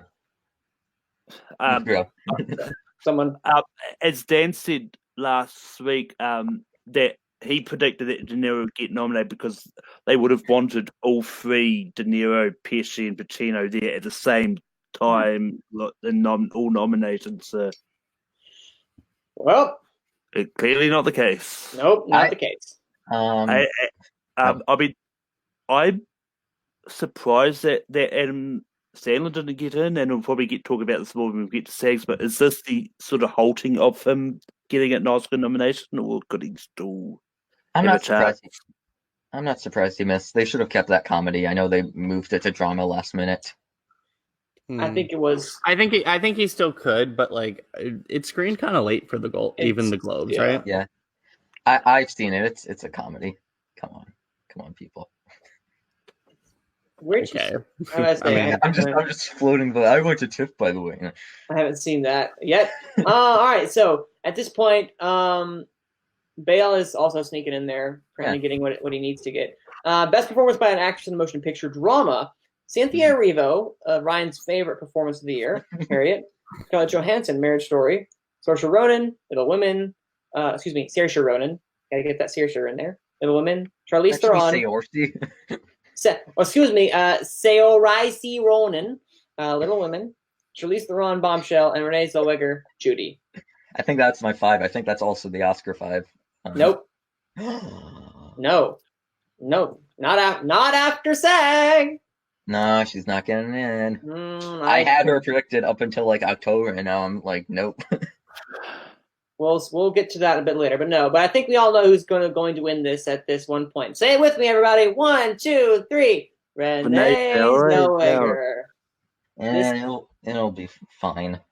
No, whatever. You think it's going to be Renee Zellweger? Yeah. I highly doubt it's going to be. The only person who has a chance at this point is Scarlett Johansson. Charlize. Or Charlize. No. Charlize. I do not Charlize. See Charlize. Charlize plays a spitting Megyn Kelly. And from someone who hasn't. We have not seen Bombshell. No, from but those images. Watch those trailers. And look, when I see Bombshell, I will make a judgment on whether she portrays her correctly as Megyn Kelly as a human, but that's a different case entirely. But she embodies the part. I do agree, but the sense of so does Renee Zellweger as Judy, who gives one of my favorite performances of the year. But do people still care about Judy? No, I would say not the movie. However, if you look at the critics, most people, unless it's Lupita Nyong'o, which surprisingly that came out of nowhere for a lot of the critics, she has been getting a lot of the buzz surrounding her, and it just kind of seems like if I were to make a bet today, out of the 4 acting nominations, she has the most chance. Scratch that, Brad Pitt. I take that back. Brad Pitt and supporting actor. But remember the wife. I remember the wife. That's the comp I was going to use. Everyone thought like the movie that no one cared about, but that's no true. one cared about it, so it didn't win. At this point, I will say she's also playing a famed character that a famed actress everybody loves. So I think she has a lot more clout than playing, any other given Sunday character. Yeah. Well, I mean, a few of these people are playing some very famous people, but that's neither here nor there. Well, Cynthia Erivo's in a very movie, so and Renee, Judy, and Harriet are probably about on the same par, film quality wise. Okay, well, her performance is not on the same caliber. I will also say as well. I mean, no, she's really good in Judy. I just think Scarlett's better. I can get possibly, maybe we'll see. But no, I do think. I take that back. Brad Pitt, I think, is out of all the categories is the biggest lock. But I don't think so. Yeah, no. At this point, that's if I had to bet out of all the categories, that is the one that I think would do it. Laura Dern. God, I would Out of hate all the that. categories, the person you would bet on No, is no, no, Brad no. Pitt. And Acting. I would bet in categories. Parasite on Best Oh, acting categories. That's what we're just like slapping down the money for. Oh no, Parasite is the biggest one. On that. I'd win so much money. No, Parasite, absolutely. No, you wouldn't. The odds would be so bad. I get the $1,000 I put in. I get it back. We're moving on because we are running out of time. Motion picture, musical, or comedy. Dolomite Is My Name, Jojo Rabbit, Knives Out, Once Upon a Time in Hollywood, and Rocket Man making its resurgence. So Once Upon a Time in Hollywood is getting this Golden Globe. Jojo. Basically. Jojo. No. It missed everything. Jojo. Except I think the HFPA seems to like Quentin Tarantino a little bit more. Maybe. No Cats, which means it's really bad. If it couldn't even get into the Globes in comedy musical. No. I mean, the other. 17% Rotten Tomatoes, probably. I mean, on the other side of that, it may not have made it in because they just not enough people saw it. It got for song. Well, they screened it for the 80. I think the song came out before all that. The actual movie, I think they were worried about it. It's really too late, but the song was out beforehand, so. Yeah. Well, no, I will also say because it is. You look at the person who actually wrote it. You get Andrew Lloyd Webber and Taylor Swift in there. That's. And I mean, like, let's be honest. Cats is probably like Andrew Lloyd Webber's worst musical. Like, it's really not. Like, it's got like a couple really good songs, but it's not like, as we discussed on last show, not a good story. No, it's not. Not a good story. And it's weird. So this very weird. And these are all good movies. So it's not the Golden Globes did a good job with this category. This is all entertaining. Yes. All fine. Yeah. I think so. Yeah. What's it called? I might have had Cats in over like Dolomite or something. Because possibility. I had Booksmart over Dolomite, so that was on me. Whoops. I also had Cats over Dolomite. So I actually didn't think Booksmart would have got any love, but yeah, I had Cats over Dolomite. Yeah. Oh well, so now we know Cats is dead. Yeah. Watch it win Best Picture. God no. Best Motion Picture Drama. 1917, The Irishman, Joker, Marriage Story, and The Two Popes. No Little Women. I had Little Women over Two Popes. I had Beautiful Day in the Neighborhood over Two Popes. And I almost went perfect, except I had I had Little Women over Joker. So over Joker, okay. Yeah, I had Two Popes. Well, that's smart. Foreign press, y'all. Yeah, never doubt. What's the guy's name? The script guy, Anthony McCartan. His films, his scripts get into like. But so. Darkest Hour. Was it Bohemian? Yeah, Bohemian. I think. The two Popes is probably the one that misses Best Picture. Yes, from this group. I think they'll get in. And well, it probably gets subbed for Parasite. Let's sub in Parasite for the Two Popes. Mm-hmm. Well, was Parasite eligible for the Globe for drama? No. No. Okay, so it's unfortunate because it's a foreign language film. It's ineligible. So the acting is not eligible. Huh? I never understand it. It's like with the Globes, it's like it doesn't make sense. It's not eligible for the main best film awards, but the acting is different. All right, so out of all these, do you think it's The Irishman? It's Tarantino and Scorsese tonight? I want it to be Marriage Story. I mean, I haven't seen 1917 yet, so I can't say whether I will like that more or less than The Irishman, but we'll see. I have Marriage Story predicted because I'm scared to change. I don't want to change things. This is like how I felt with Stars Born last year. I had it predicted in the picture so long because I was like... I mean, the thing is, it's going to need to win something else besides drama, and I think if that's the case, screenplay would be where it would come in. Screenplays, it'll win. Actually, I don't think it will win lead actor. Agreed. I think Phoenix wins, but I think Driver ends up winning SAG and Oscar. I would love that. I would love that. All right. So that was the Golden Globes. Came out of nowhere. Hello. That was a nice wake-up call to get started the day for. But you know what was even more crazy and seems to be crazy every single year? SAG. Because they have a mind of their own, the acting branch. Fun time. Do you want to rest from the list reading, Manning, or are you still good to keep going? If you have it up, please. I'm kind of like getting worn out just by reading this. Go ahead. I do. What if you were like, I don't? I do not. No, I was just saying I was hoping someone else would. You jerk. No. I'm kidding. So let's start with supporting first. So outstanding performance by a male actor in a supporting role.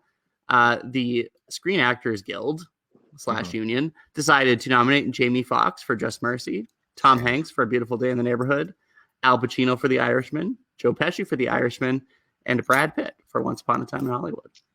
And that was our first sign this was not going to be the award show we thought. Because Jamie Foxx came out of nowhere for Just Mercy.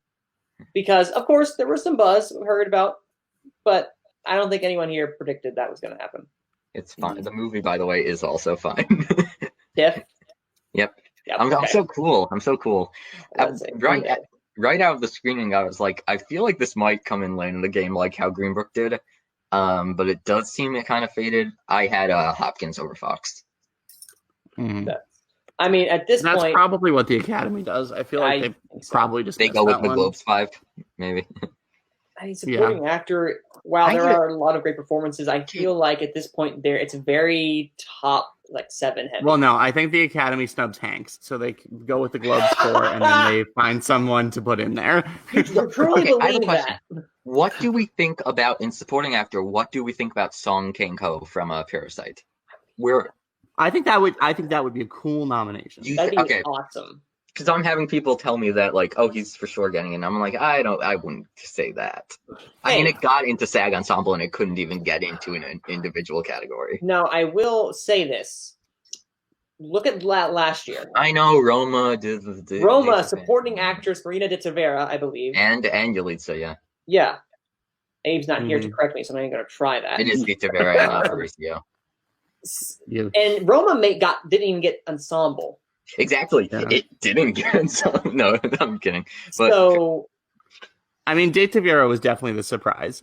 At least it was a 6. But it would be cool. I mean, and he is an incredibly famous Korean actor. So that would be a more than deserved nomination to have. Yeah. I mean, I just don't think Parasite's as big as Roma. That's fine. I mean, I think the locks, just based on sort of even 7, I think Hanks, Pacino, Pesci, and Pitt are all locks. I don't think they're locks, though. I think those 4 will at least see the Oscars.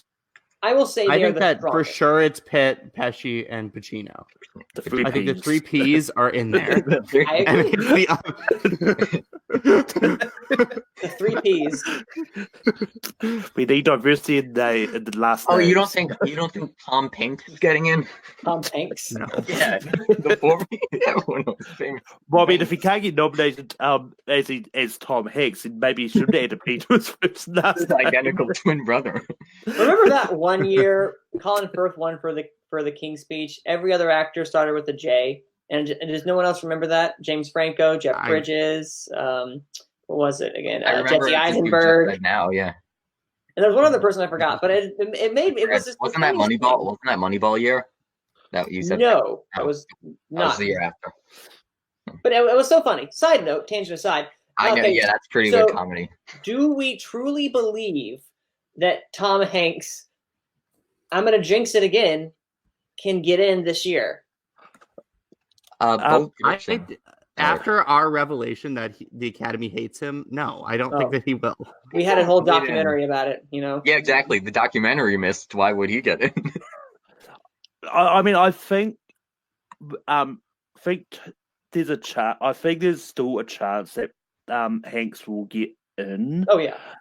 Just because he's got the momentum at the moment. Mm-hmm. And I think even though the Academy might not like the guy, or there's probably some reason why they're not mentioned to get in, but I think Hank's performance, is enough to get him in. I will say, Tom Hanks lacks the passion, but he's currently making up for it in defaulting so far in everything we've seen so far. So what's it called? How many of since Castaway, since it's the last Oscar nomination, besides for Captain Phillips, how many would we say are Oscar worthy?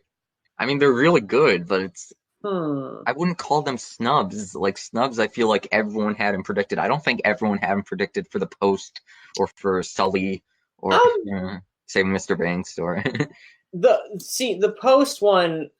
Well, by that time, I think The Post, that was a huge snub. I thought. I never thought. I thought he was like the 5 or 6 every.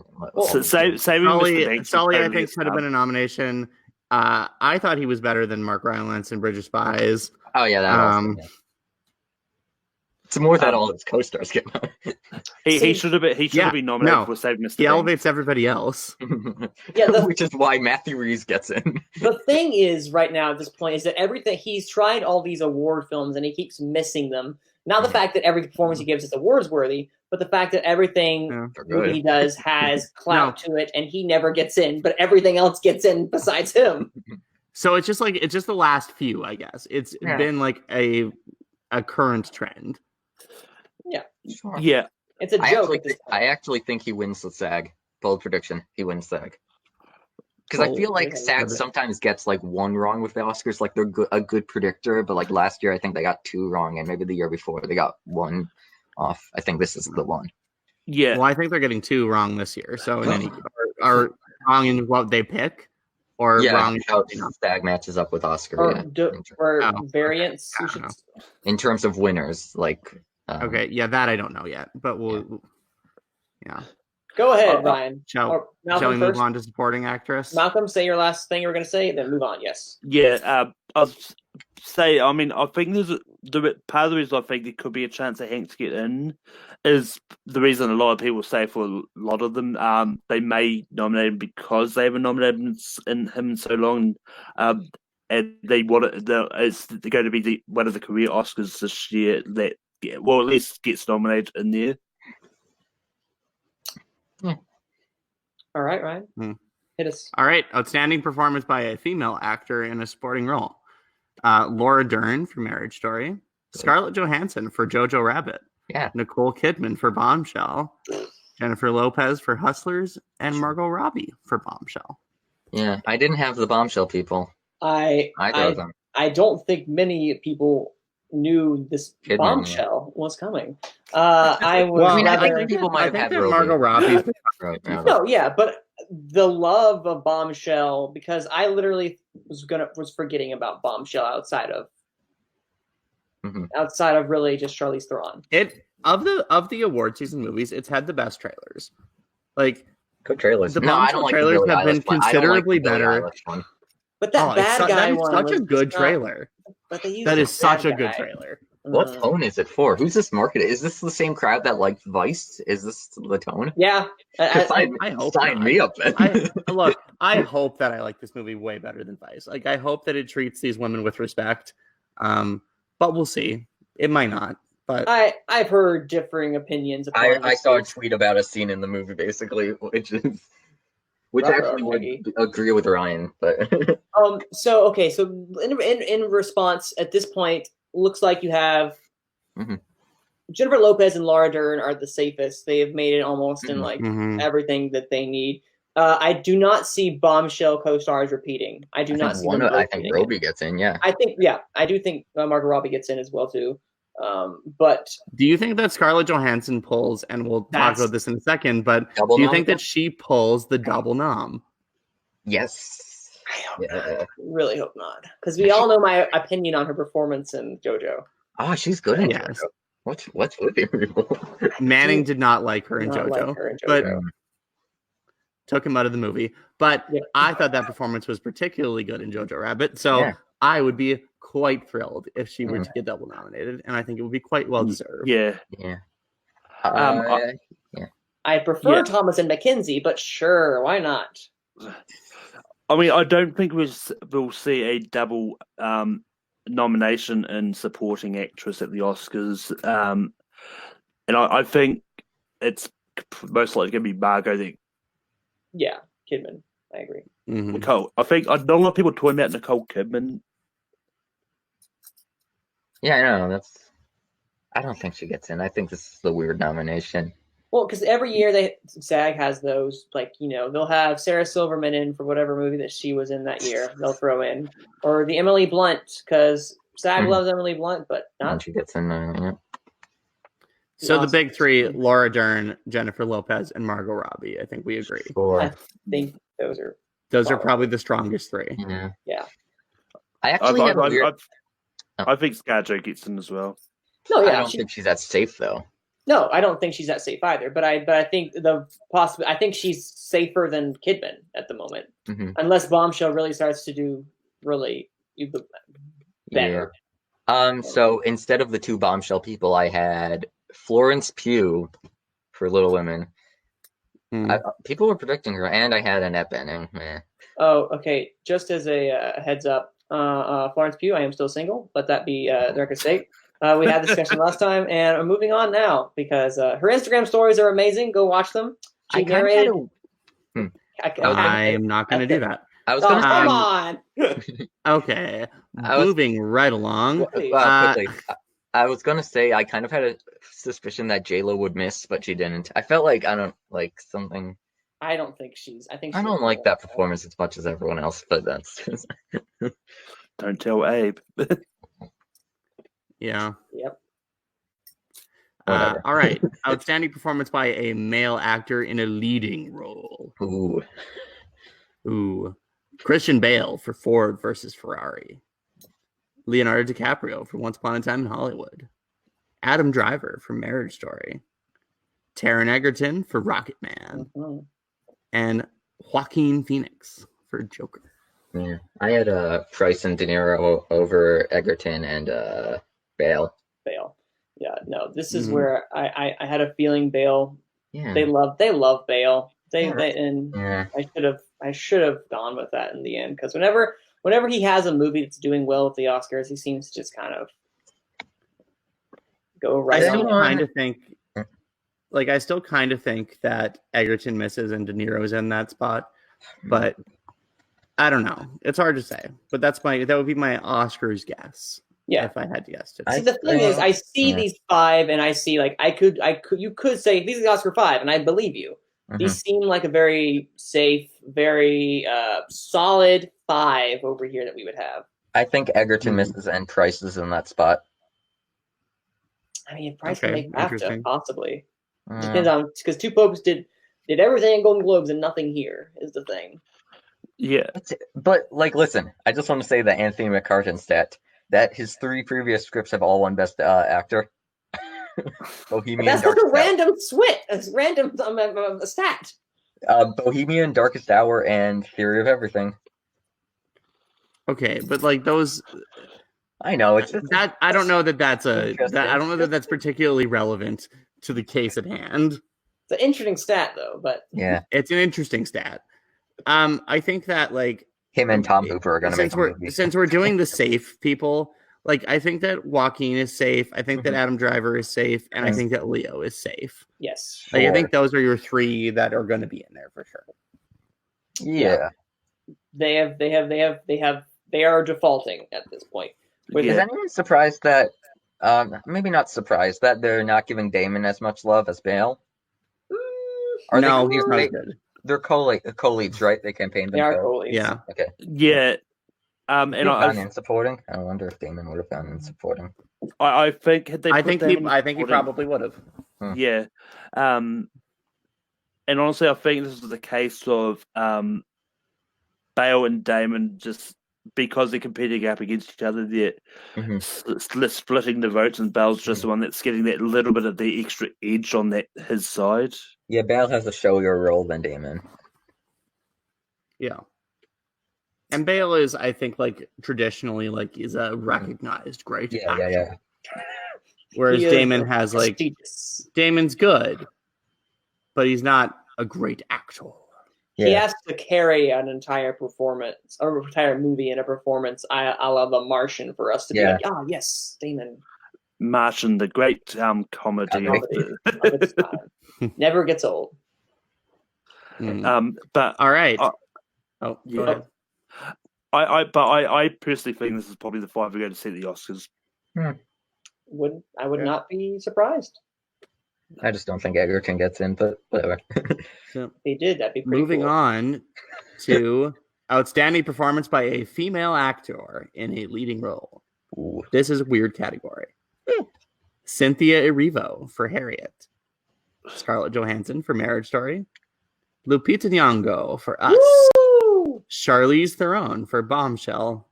And Renee Zellweger for Judy. Poor Little Women. Aquafina. No, Saoirse. All the poor little women. But okay. So Saoirse Ronan has gotten her Oscars before. Aquafina, guys. Her nominations. Yeah, excuse me. Yes, Aquafina will be very happy with her Golden Globe comedy musical.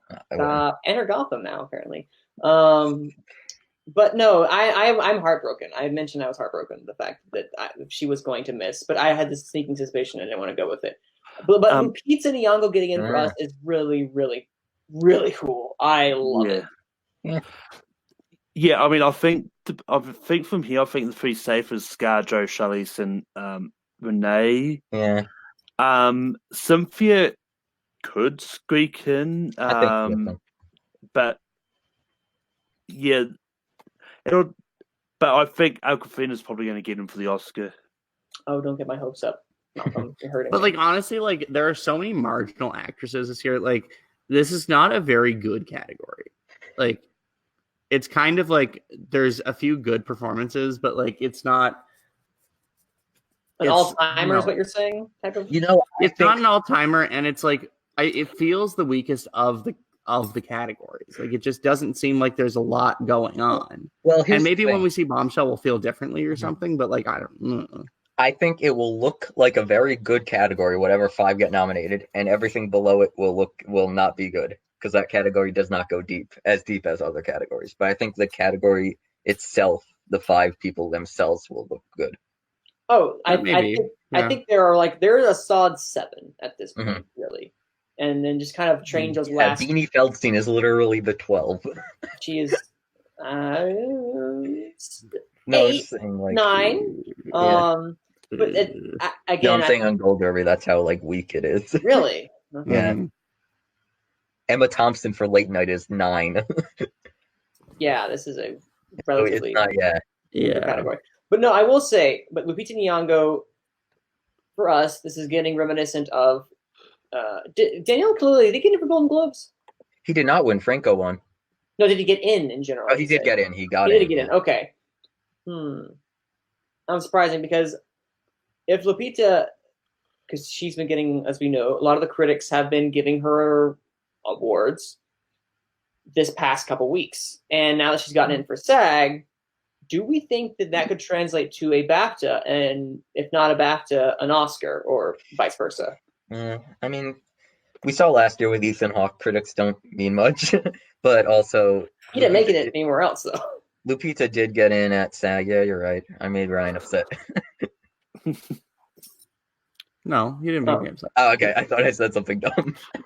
But I say, yes, you mentioned Ethan Hawke's name. I was just stretching. Oh, okay. I thought I said something really stupid or something. No. Sorry. No, but Lupita's my 7th maybe in predictions. I think ScarJo, Renee, and Charlize, and then any order combination of Ronan, Awkwafina, Erivo, and Lupita. That's basically what it is. Yeah, that's probably right. Not Alfre Woodard anymore. No. I had her maybe last month for Clemency. No. That buzz died when she didn't she randomly get something at one of the critics? There's so many critics awards, I'm sure she did. Yeah. I think she got Critics' Choice over there, the nominations, I'm pretty sure. But don't quote me on that because I did not check. Also, fun fact, I forgot to mention you guys, SAG, Kathy Bates. Do you guys know the fun little story?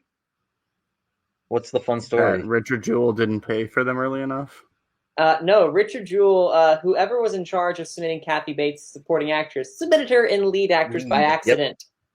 for that's why she wasn't like ever going to get in. So I find that hilarious. So it's like impossible to predict if she's getting in at the Oscar because it's like they really didn't. Some guy messed up and probably got fired. There seems like there's a lot of fuck ups this year. Yeah, they always. What is this? Ever since the La La Land Moonlight debacle, no one knows how to even do anything for the Oscars. What happened to that guy that submitted Richard Jewell is he was locked into a cabin with Kathy Bates just standing over her with a knife. Like here. And on that note, let's roll into the last please roll into us. Finally, outstanding performance by a cast in a motion picture, kind of like the SAG Best Picture, but not really. They selected Bombshell from Lionsgate, The Irishman from Netflix, Jojo Rabbit from Fox, Once Upon a Time in Hollywood from Sony, and Parasite from Neon. Wow. That's so cool. Okay, I will now. The quick commentary: Parasite. I was going to, but I thought, nope, they don't do that. They haven't done that since Life is Beautiful, so I wasn't gonna do it. Here it is, and I'm very happy because that is a stellar cast over there. Not the biggest cast in the world, is a la Once Upon a Time in Hollywood, but a very, very well stacked cast. Also, that being said, no Knives Out. I am sad. Oh, I did put that in the last minute instead of Bombshell. I should have kept Bombshell, but I mean, for me, I was personally surprised that Endgame didn't get in for ensemble, because I mean, they've had haven't they randomly had like a big blockbuster one? And I mean, Black Panther won last year. Yeah, I mean, it's one of those ones. I think if anywhere was going to be nominated, it would be ensemble. But the other thing is, has anything been nominated for ensemble, but missed out on Best Picture? I'm sure Big Sick, I think, got an ensemble nom a couple of years ago.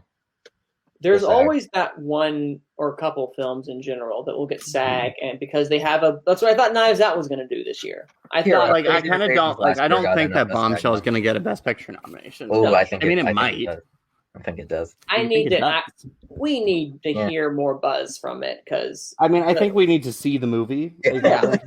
But no, what do you mean? See, when is the last time all 5 films that are nominated for SAG Ensemble have gotten into the Oscars? Probably like 2 years ago. I feel like it's had to have happened. Okay, then what is in the past little bit? How likely? Not the last 2 years. No, Captain Fantastic didn't get in. Beast of No Nation didn't get in. Oh no. Theory of Everything, Imitation Game, Grand Budapest, Boyhood, and Birdman. Which was it like? I think that was like your top 5 movies that year, almost. It would seem like those are the 5 in the conversation. Mm-hmm. But how long ago was that again? That was the 21st Screen Actor. That was 4 years ago. Whatever. That's 4 years ago. Wow. 4 years ago. So I think if one of these misses Best Picture, it's probably Bombshell. If anything, yes. Like, I actually think Jojo Rabbit has a decent chance of getting a Best Picture nomination. Here's the stat. Tell me if this is a good stat, not my Anthony McCartan stat. The Anthony McCartan stat was a good stat. I don't know if it's a relevant stat. Cool. Oh yeah, agreed. Cool. I should have predicted Marriage Story missing is the stat because every year since Gold Derby's done their like predictions, which has been like the last like 6 years, something in their top 3 in ensemble has always missed at least one. And it was Marriage Story, Hollywood, and Irishman. Huh. Well, I just didn't know which to take out, so I kept them all in. I guess so. With Marriage Story, like, was it? It did. I feel like it didn't have a big enough cast. I mean, 3 of those people are going to be nominated. It's like The Favorite last year. I'll say, what is the smallest cast? Yeah, but I say The Favorite was a relatively small-ish cast and missed. But still got in so many like individual actors. So do they not? Like Bombshell is probably the smallest, and it still has like 4 really huge actors in it. Yeah. I mean, I could tell who they nominated. I could check. I mean, they all are relatively large-ish ensembles. They're not. I mean, the massive one obviously is Once Upon a Time in Hollywood, and even then they're missing out on a couple people just from like guild stuff. But again, I will add, while we think that Bombshell may be the weakest, I think this really tremendously helped Parasite.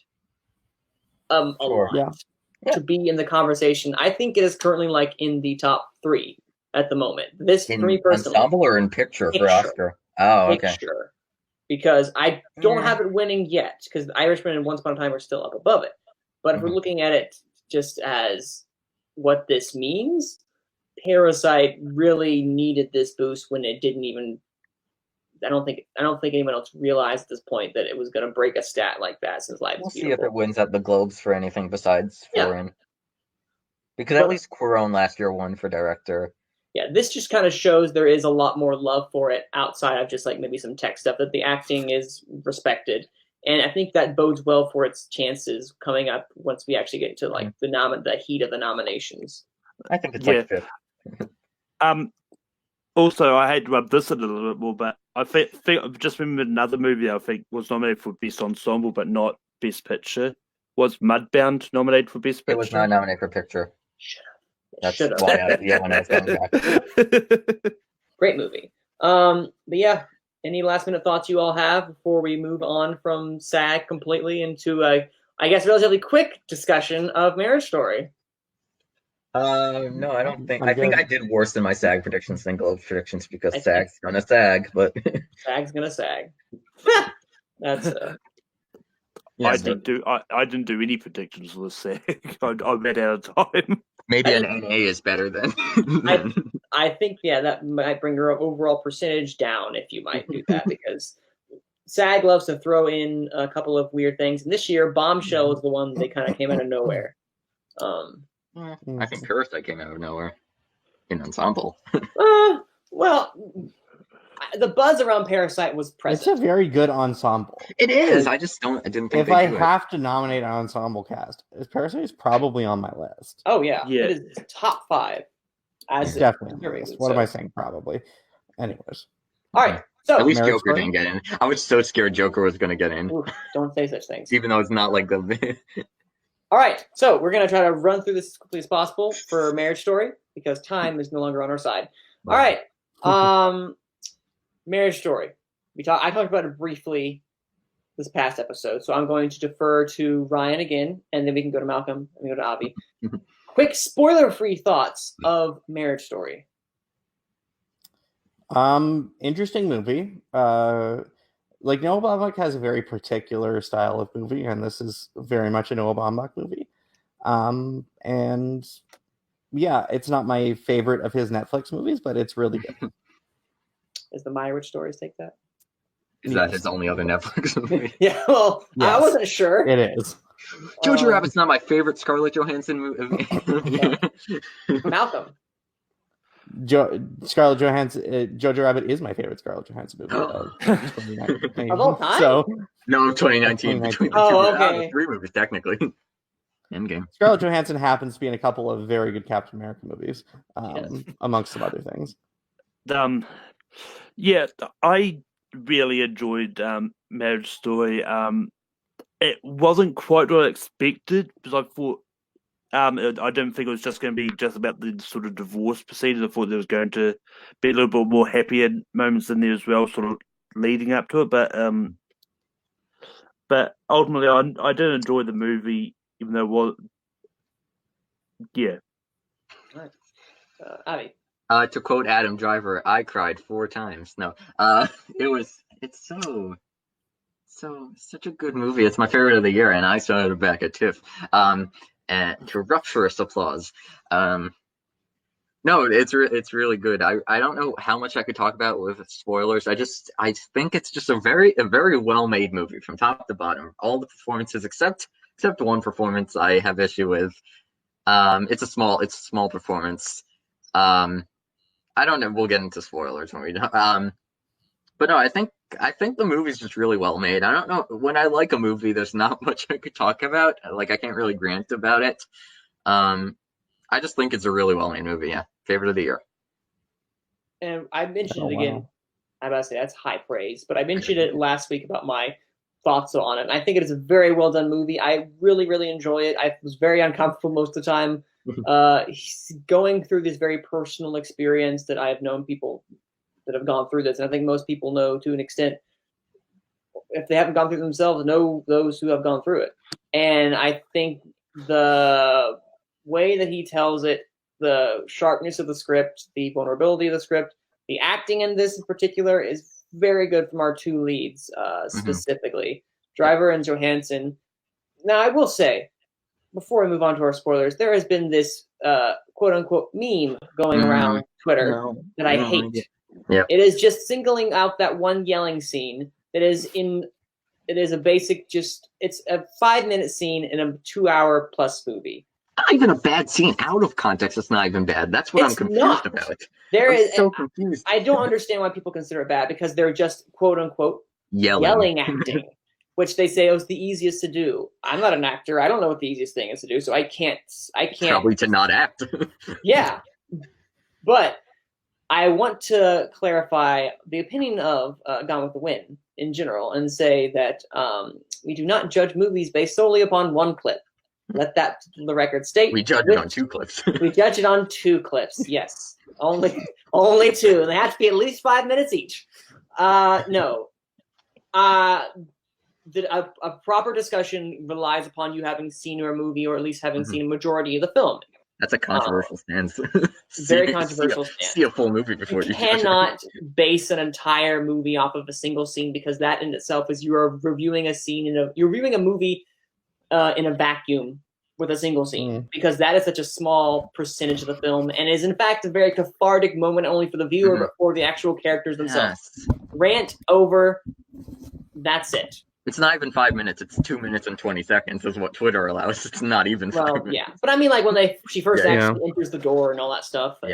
And, regardless, I think it's very, very well done. I watched like part of it again just in case for this again, because I wanted to make sure my thoughts were the same. And I do have some qualms with it, but overall, I think it's a very personal, very well done, very natural movie. It just kind of felt like very. And the same thing I like The Irishman for. I felt very just. I was just watching some people doing their thing. It was very effective in what it was doing. Okay, spoiler time, spoiler hands. This is for those. This is a podcast only, so you can't see this, but spoiler hands. All right, so there's not really big spoilers in this. Yeah, like they get divorced. Yeah. I mean, other than that, they actually go through divorce, and it's actually kind of just a progression of them as characters. It's really all there is. So here's a question you guys gonna for you all. Right, there we go, Ryan. You go first, yeah. So, an individual who will remain nameless, so as to not taint people's feelings about this thought. It's Abe, isn't it? No. It's not. Go ahead. It's no one from this world. He's a very famous. He's a very famous commentator on something. Okay. And this individual expressed that he really disliked this movie because it was 2 extremely shitty people arguing about like how much themselves was hurt. Never mind that they have a child to care for, and how nobody gives a shit about this kid in this entire movie. And I was watching it and I was like, I'm very actually prone to agree with this. Like these 2 people are getting divorced, and it's just everything is about me. And like that was maybe like I couldn't empathize with either. Like I share a lot of things in common with Adam Driver's character as like a person, but I couldn't empathize with any character because I was just like, you people both suck. Like, stop sucking. I mean, that's kind of the problem I had a few years back with Manchester.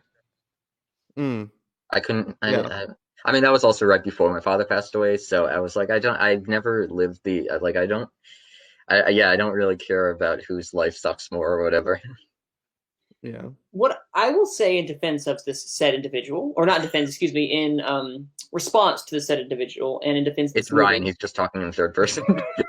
No, it wasn't me. That would be really funny, actually. But I have a friend who said these two individuals all this time, while they have gone about it in ways that are kind of just wrong, their intentions have always been they wanted always what's best for their child. Did they go about it in a way that's effective? No. They keep escalating to the point to where it's like, let's get these divorce lawyers that are very flamboyant and just kind of really don't even care about us as individuals.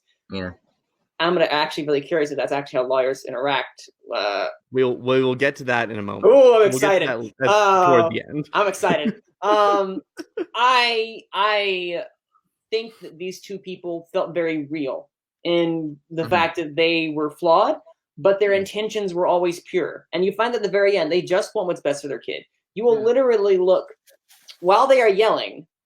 Oh, he disagrees. While they are yelling in that situation, Adam Driver says, I would rather, and that they can never let you die, if it means he's safe. Yeah. If he means that he is okay. If I can guarantee that Henry would be okay. Yes. That he is okay. And they do generally love. I wish the movie showed us caring about their son more. But from what I have been, they had the problem of telling and not showing is the thing I think the problem where it suffered from. But the intention was there, and I gravitated toward that just because of how magnetic these performances were and just the sharpness of the writing and the cleanness. And I just think they should have done less telling and more showing, which they did. But I think they would have benefited greatly a lot more from that. But does that help and understand process whatsoever? Okay. I wanted to provide a counter argument in some capacity that was better than like, I like Frozen 2 more because it makes me feel good. Brought it back to Frozen 2. Listen, that's the only thing I can think of at the moment. It was in my head. So moving right along. So I do have a question though, in regards to while we keep singing the praises of the two main performances, I'm curious what you all think about the supporting performances from Alan Alda. You have Laura Dern. You have Mary Weaver. I could not think of her name. Thank you. And Julie then, Haggard. I'm just sure. How now you do know this movie. And then also, no, that's all I know. What is that? The first lawyer that Driver. Ray Liotta. Thank you. I kept thinking Bobby Cannavale. That's not Bobby Cannavale. Bobby Cannavale. So the person, I like everyone in the supporting cast. The person I just don't know what to think is the lady who evaluates Charlie, because it's so awkward, and I'm like, it's the point, I guess, but like, it's so awkward. Great comedy though. Well, I was laughing. Oh, that knife scene. That should be his Oscar clip. The knife scene. You guys want to see something? Oh, we want to see it. No, but and what do you guys think, Malcolm and Ryan? What's your thoughts on the supporting cast? I thought the supporting cast was great. So I thought that that's all interesting to watch.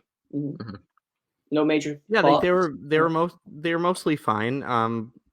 We'll get to my comments about their lawyers, so I'll comment on Ray Liotta and Laura Dern at a later moment.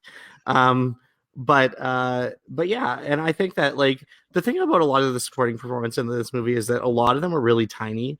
Yes. Like Alan Alda, like his performance was not very striking.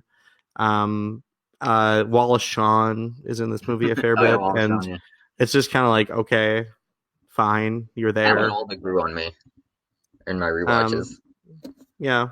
He serves his purpose. So, I mean, overall solid. We'll get to my likings or what have you with respect to Lord. We're gonna end with that after I go around. Yeah, we'll end on that note. Because that's a great note. I'm excited to hear. All I know is that someone asked, whose side are you on, Charlie or Nicole? And someone replied, Alan Alda, and I was like, yes. Well, I mean, yeah, but the thing is, I do appreciate at least. You can debate how effective it was, but the attempt was to at least give us both perspectives and why they wanted to do this. And I appreciated that because I was sympathetic toward both of them. Yes. More so than others. Sometimes I was more sympathetic toward Adam Driver. Sometimes I was more sympathetic toward Scarlett Johansson. But overall, by the end of the story, the moment where she says, "Hey, do you want to take Henry for an extra day for the rest of the day?" That's a good ending. That's a great ending. I personally really enjoyed that. It was messy how we got there, but the moments that really shown are the moments where it was just kind of felt like human, natural interaction. And I think also the editing in here is really solid in this, and the score. Newman. So Randy good. Newman. But also, I don't really care for most of the supporting players in this at all. They're fine. They get the point across. All in all, is fine. Laura Dern's character really annoys me. I really do not like. She is good in what she does, but I guess it's more along the lines. I'm curious to hear what the lawyer stuff is. But I'm more. But her character comes kind of like, oh, man, you are really not a good person. You're not a bad person. You're just not like. You're over here just. The entire divorce process about them trying to escalate to this is kind of annoying. But again, that's the human part of it. I've seen stuff like that happen before, and it annoys me. She, as a character, I think is nothing special, and as an actress, I've seen her do better work. And I don't think she deserves the Oscar, which she might get. So let the record Jennifer Lopez. I have not seen Hustlers because I missed it in theaters, thinking, "Oh, I won't need to see this whatsoever." And then, what do you know? Here we are, Jennifer Lopez. SAG nominated actress. But those are my qualms. What do we not care about for the feature? I don't know. I really liked it. Besides for that one performance. Malcolm, did you have any more deeper thoughts? I really didn't. Oh, okay. Just solid around. Okay, nice. And then Ryan, any negatives? Yeah, I mean, my only negative is that the people are so shitty that it was hard to, unlike this other individual, I wound up liking the movie as a whole, but Noah Baumbach has written, obviously this is somewhat autobiographical, and he's written in this very particular type of character, who was a bit grating at times, but I don't think there was anything specifically wrong with the movie. It just, it very is a piece of what it is. Yeah. Okay. Well, for time's sake, we're going to close it up there. Before we do that, I want to hear the lawyer on the podcast's opinion on the lawyers. Yeah. So for those who don't know, I'm a lawyer in my professional life. And my office happens to have one of the larger family law departments in the province. So I see and know a lot of family lawyers, and the family lawyers portrayed in this movie have a terrifying level of realism, and then while simultaneously somewhat being unrealistic. So and here's where there's an extreme level of realism. Laura Dern's character and Ray Liotta's character are both incredibly real lawyers. That is what the top lawyers in your family law world would look like, and exactly what they would do and how they would behave. And because family law is not about the law, it's about accentuating certain facts to make your client look better. That is what that field is about. And while all lawyers are going to push you to settle because that is the best thing in 99% of cases, this is exactly how two people who want, and I find this is probably more true of the family bar than other bars. And I know that if one of my colleagues listened to this, they would be like, Ryan, you're crazy. But the family bar, from my perspective, is one of the more competitive groups of lawyers because they get sort of really invested in their client's story, and the advice that they give in this movie is also really on point. The exact kind of arguments that they would want to make, the ways that they want to establish residency and all this other sorts of thing.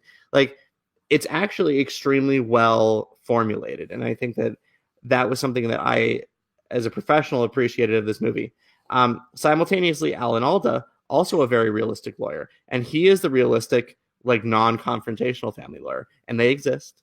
That is a thing. But he was also a very realistic character, and it's refreshing to see this, even though this doesn't necessarily shine a great light on the legal industry. But it was refreshing to see some level of realism. At the same time, the only area where it was unrealistic is that she doesn't take her client's instructions, which is critically important. Because if you don't obey your client's instructions, you have committed a serious offense. Cool. And second, even though there is a desire for some of these lawyers to fight with one another, they would have canvassed ways to settle this dispute earlier in a more amicable way. So the camaraderie that they show, that's normal. Yeah, the lawyers. Okay, because they're not the enemies; they're just doing their jobs. Yeah. Oh yeah, and the way that the way I love the moment when Laura Dern goes and just is like flirty, and she's like, "Oh, now I've got to do a whole new strat." Totally a thing. Wow. Like she would have known you don't that. spring that you have a new lawyer like the day of your mediation session.